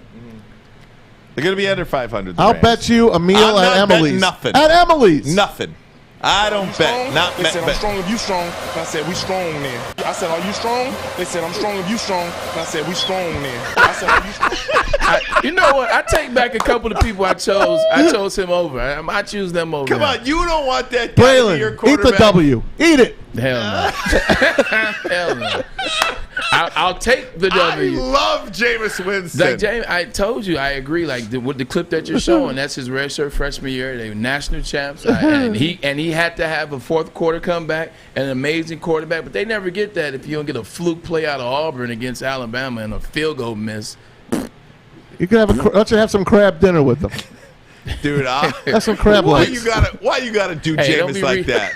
Why? Seriously, what did he do to you? Nothing. I like him. He didn't do nothing I to like you. him. I like him. Well, I'd love Jameis Well, Winston. he won't be paying for him. I'll fight you though. Look, they're gonna have a better record than the Los Angeles Rams with Matthew Stafford at quarterback. Okay. That I can tell you. Okay. I want everybody to look at me. I'm going to pass it to corn up. I say one thing. Look at this.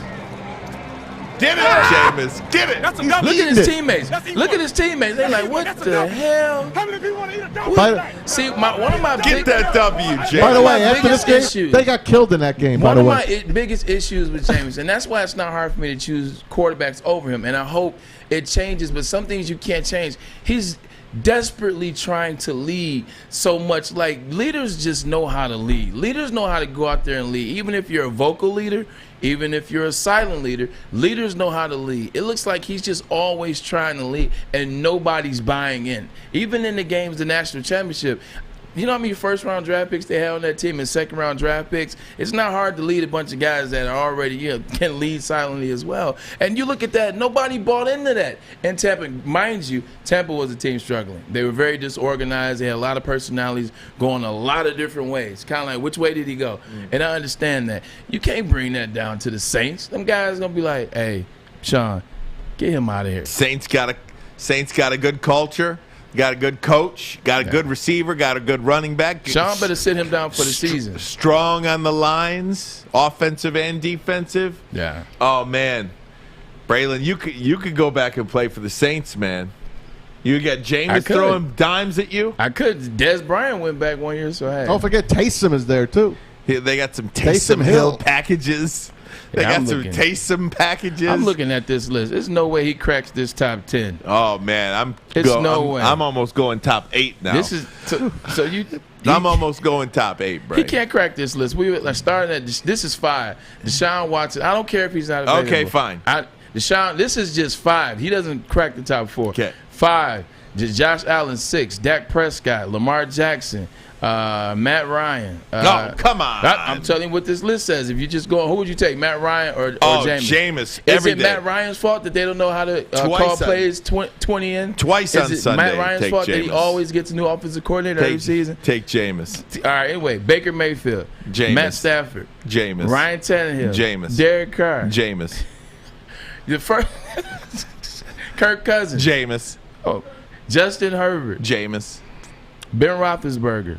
Kyler Murray, Joe Burrow, Ryan Fitzpatrick. The first quarterback that I say you could take him over, I'm looking at this list. This is this year, by the way. This is Pro Football Focus, by the way. You know, it's best site for this stuff.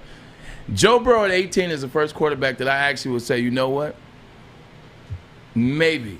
Braylon, you know what I would tell you to anybody who thinks that... You better watch if you... I'll flip your chair. I'll flip you out the chair if you say it. I will flip you out of that chair. I will... Okay, then I'm not going to test you on it. Exactly. Ermanni and Edwards, we'll be back to wrap it up. Give me some Lions thoughts as well. Our final Lions thoughts as we get set. Lions and Colts tonight from Ford Field, preseason game number 3. And, of course, the bottom line video of the day that we're going to start doing as well. Tigers are playing, too, by the way. Who? Yeah. Jameis would be available They're back for the home Detroit tonight. Lions. Yes, it's going to be Tigers crowded are back down home. there. Miggy, they got Miggy down there. They want to go down Jameis there will for be 502. available on the quarterback trade and block in 3 weeks. Oh, stop it. Jameis should be throwing out the first pitch tonight. Woodward Sports Network. You better duck out in the crowd.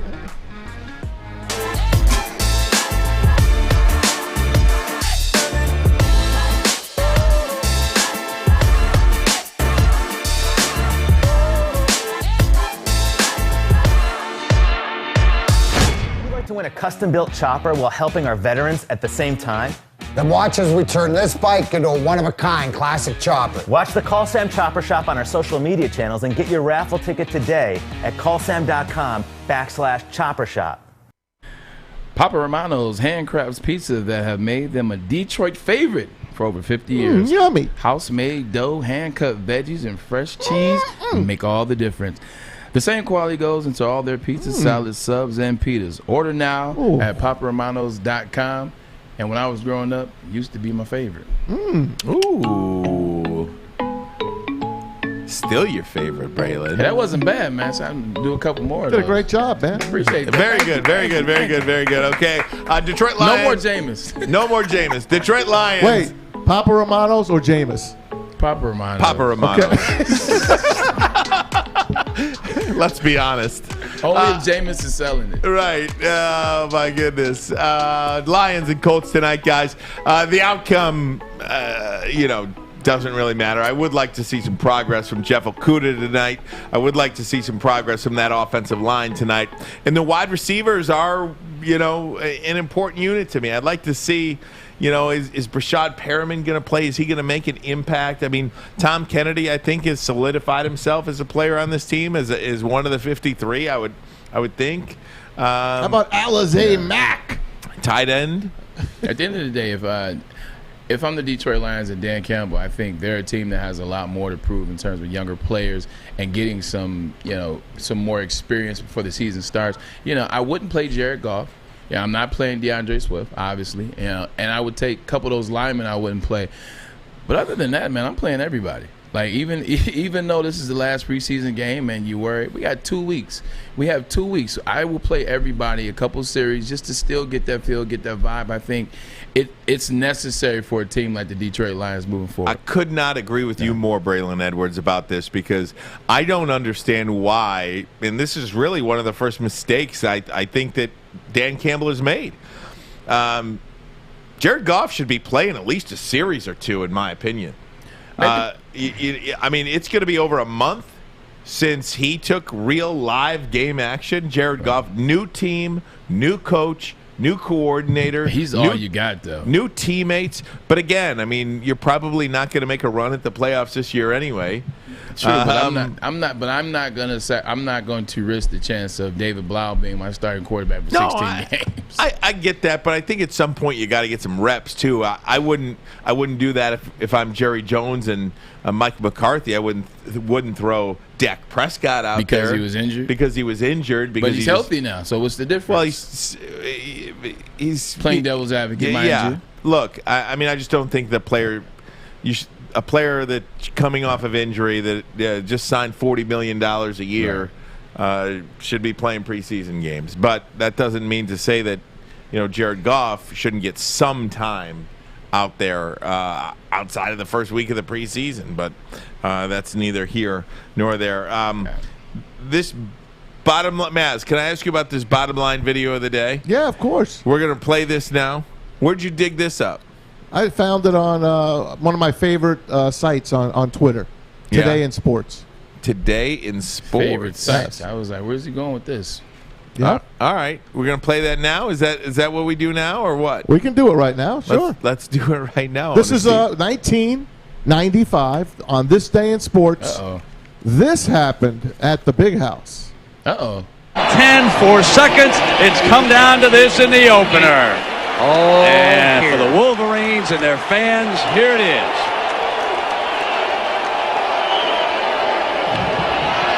Lobs it. Hayes is there. Out of the end zone. Touchdown. They give it to him. He had 1 foot in. He's got it. 4th down. Prescott, he drives back, has pulled it out. This baby's over.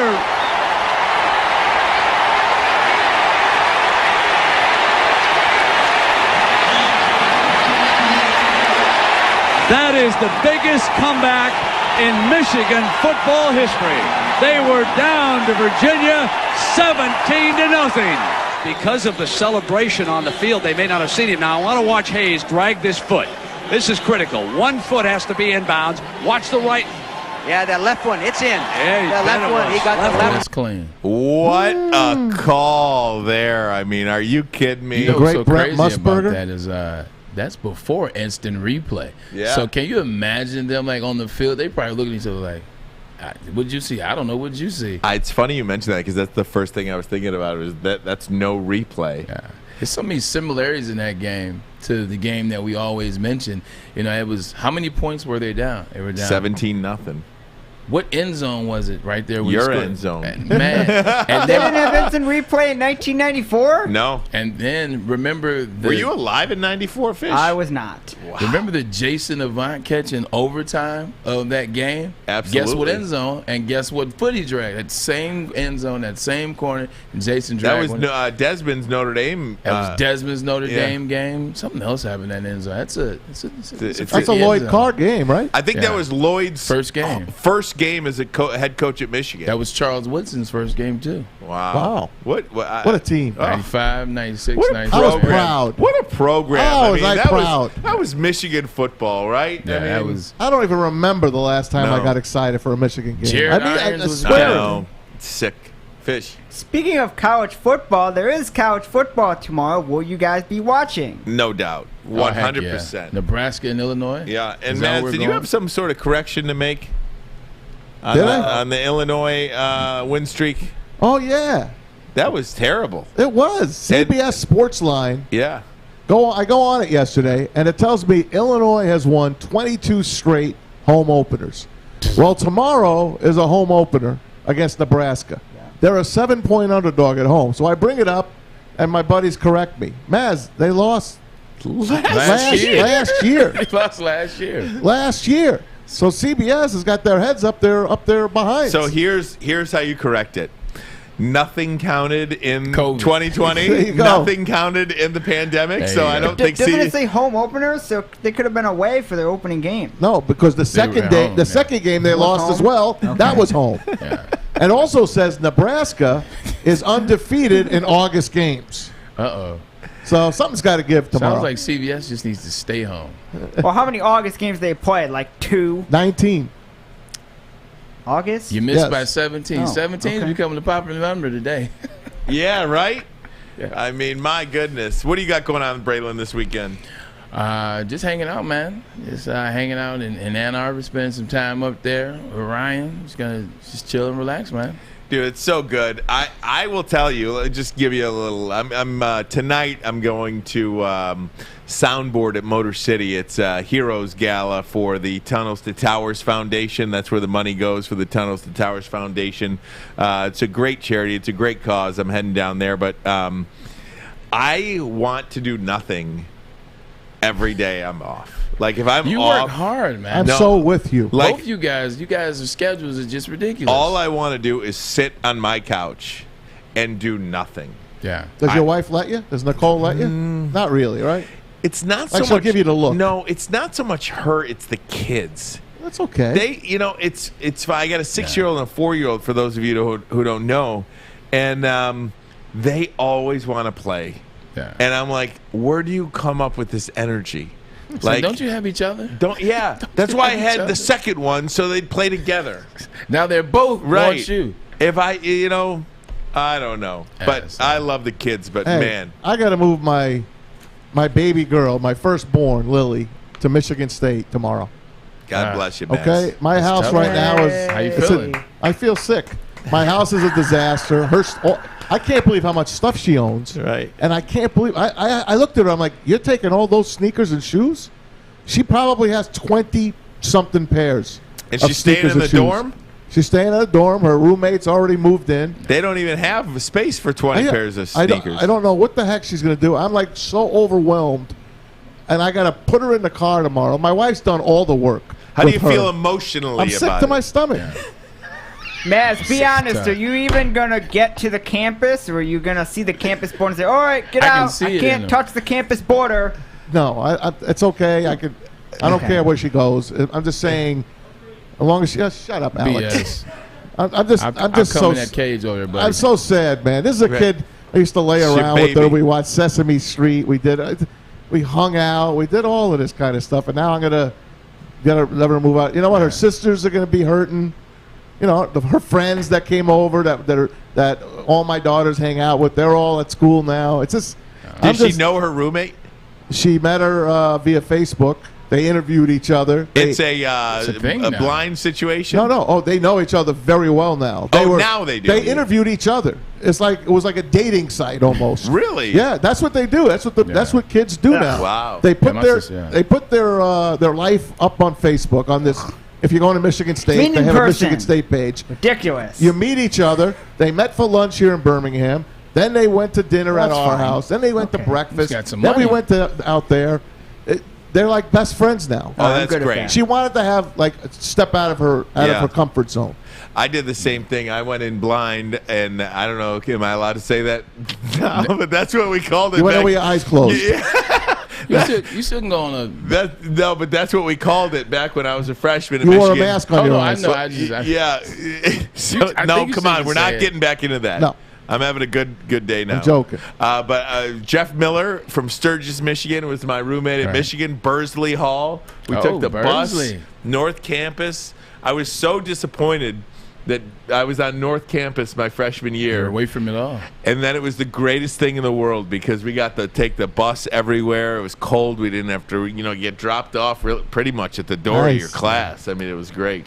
Yeah, it's true. I was on Central Campus, man. You know where I was, man. Oh, man, I know where you were. Adam's house. I will tell you, Braylon, I think that's why we get along so well because you and I both just want to sit around and watch television. Turn on Netflix, HBO Max, binge watch. I never want to leave my house. Some AC. Oh, except for pizza. We're the most lame people in the world. That's why we love each other, guys. Have a great weekend. Tell your friends about us. We are Woodward Sports, Ermanni and Edwards with Maz. Thanks so much for your participation all week. We really appreciate everybody on the chat as well. And however you feel about the mask mandate, it's all good now. We love everybody. It's all good. I love you all, and hopefully you love us too. Be safe out there. Safe. Enjoy the weekend. Go Lions. I want everybody to look at me. I'm going to pass it to corner after I say one thing. Let's go. That's a W. Let's eat one. That's a W. How many people want to eat a W tonight? How many eat a W tonight? Come in.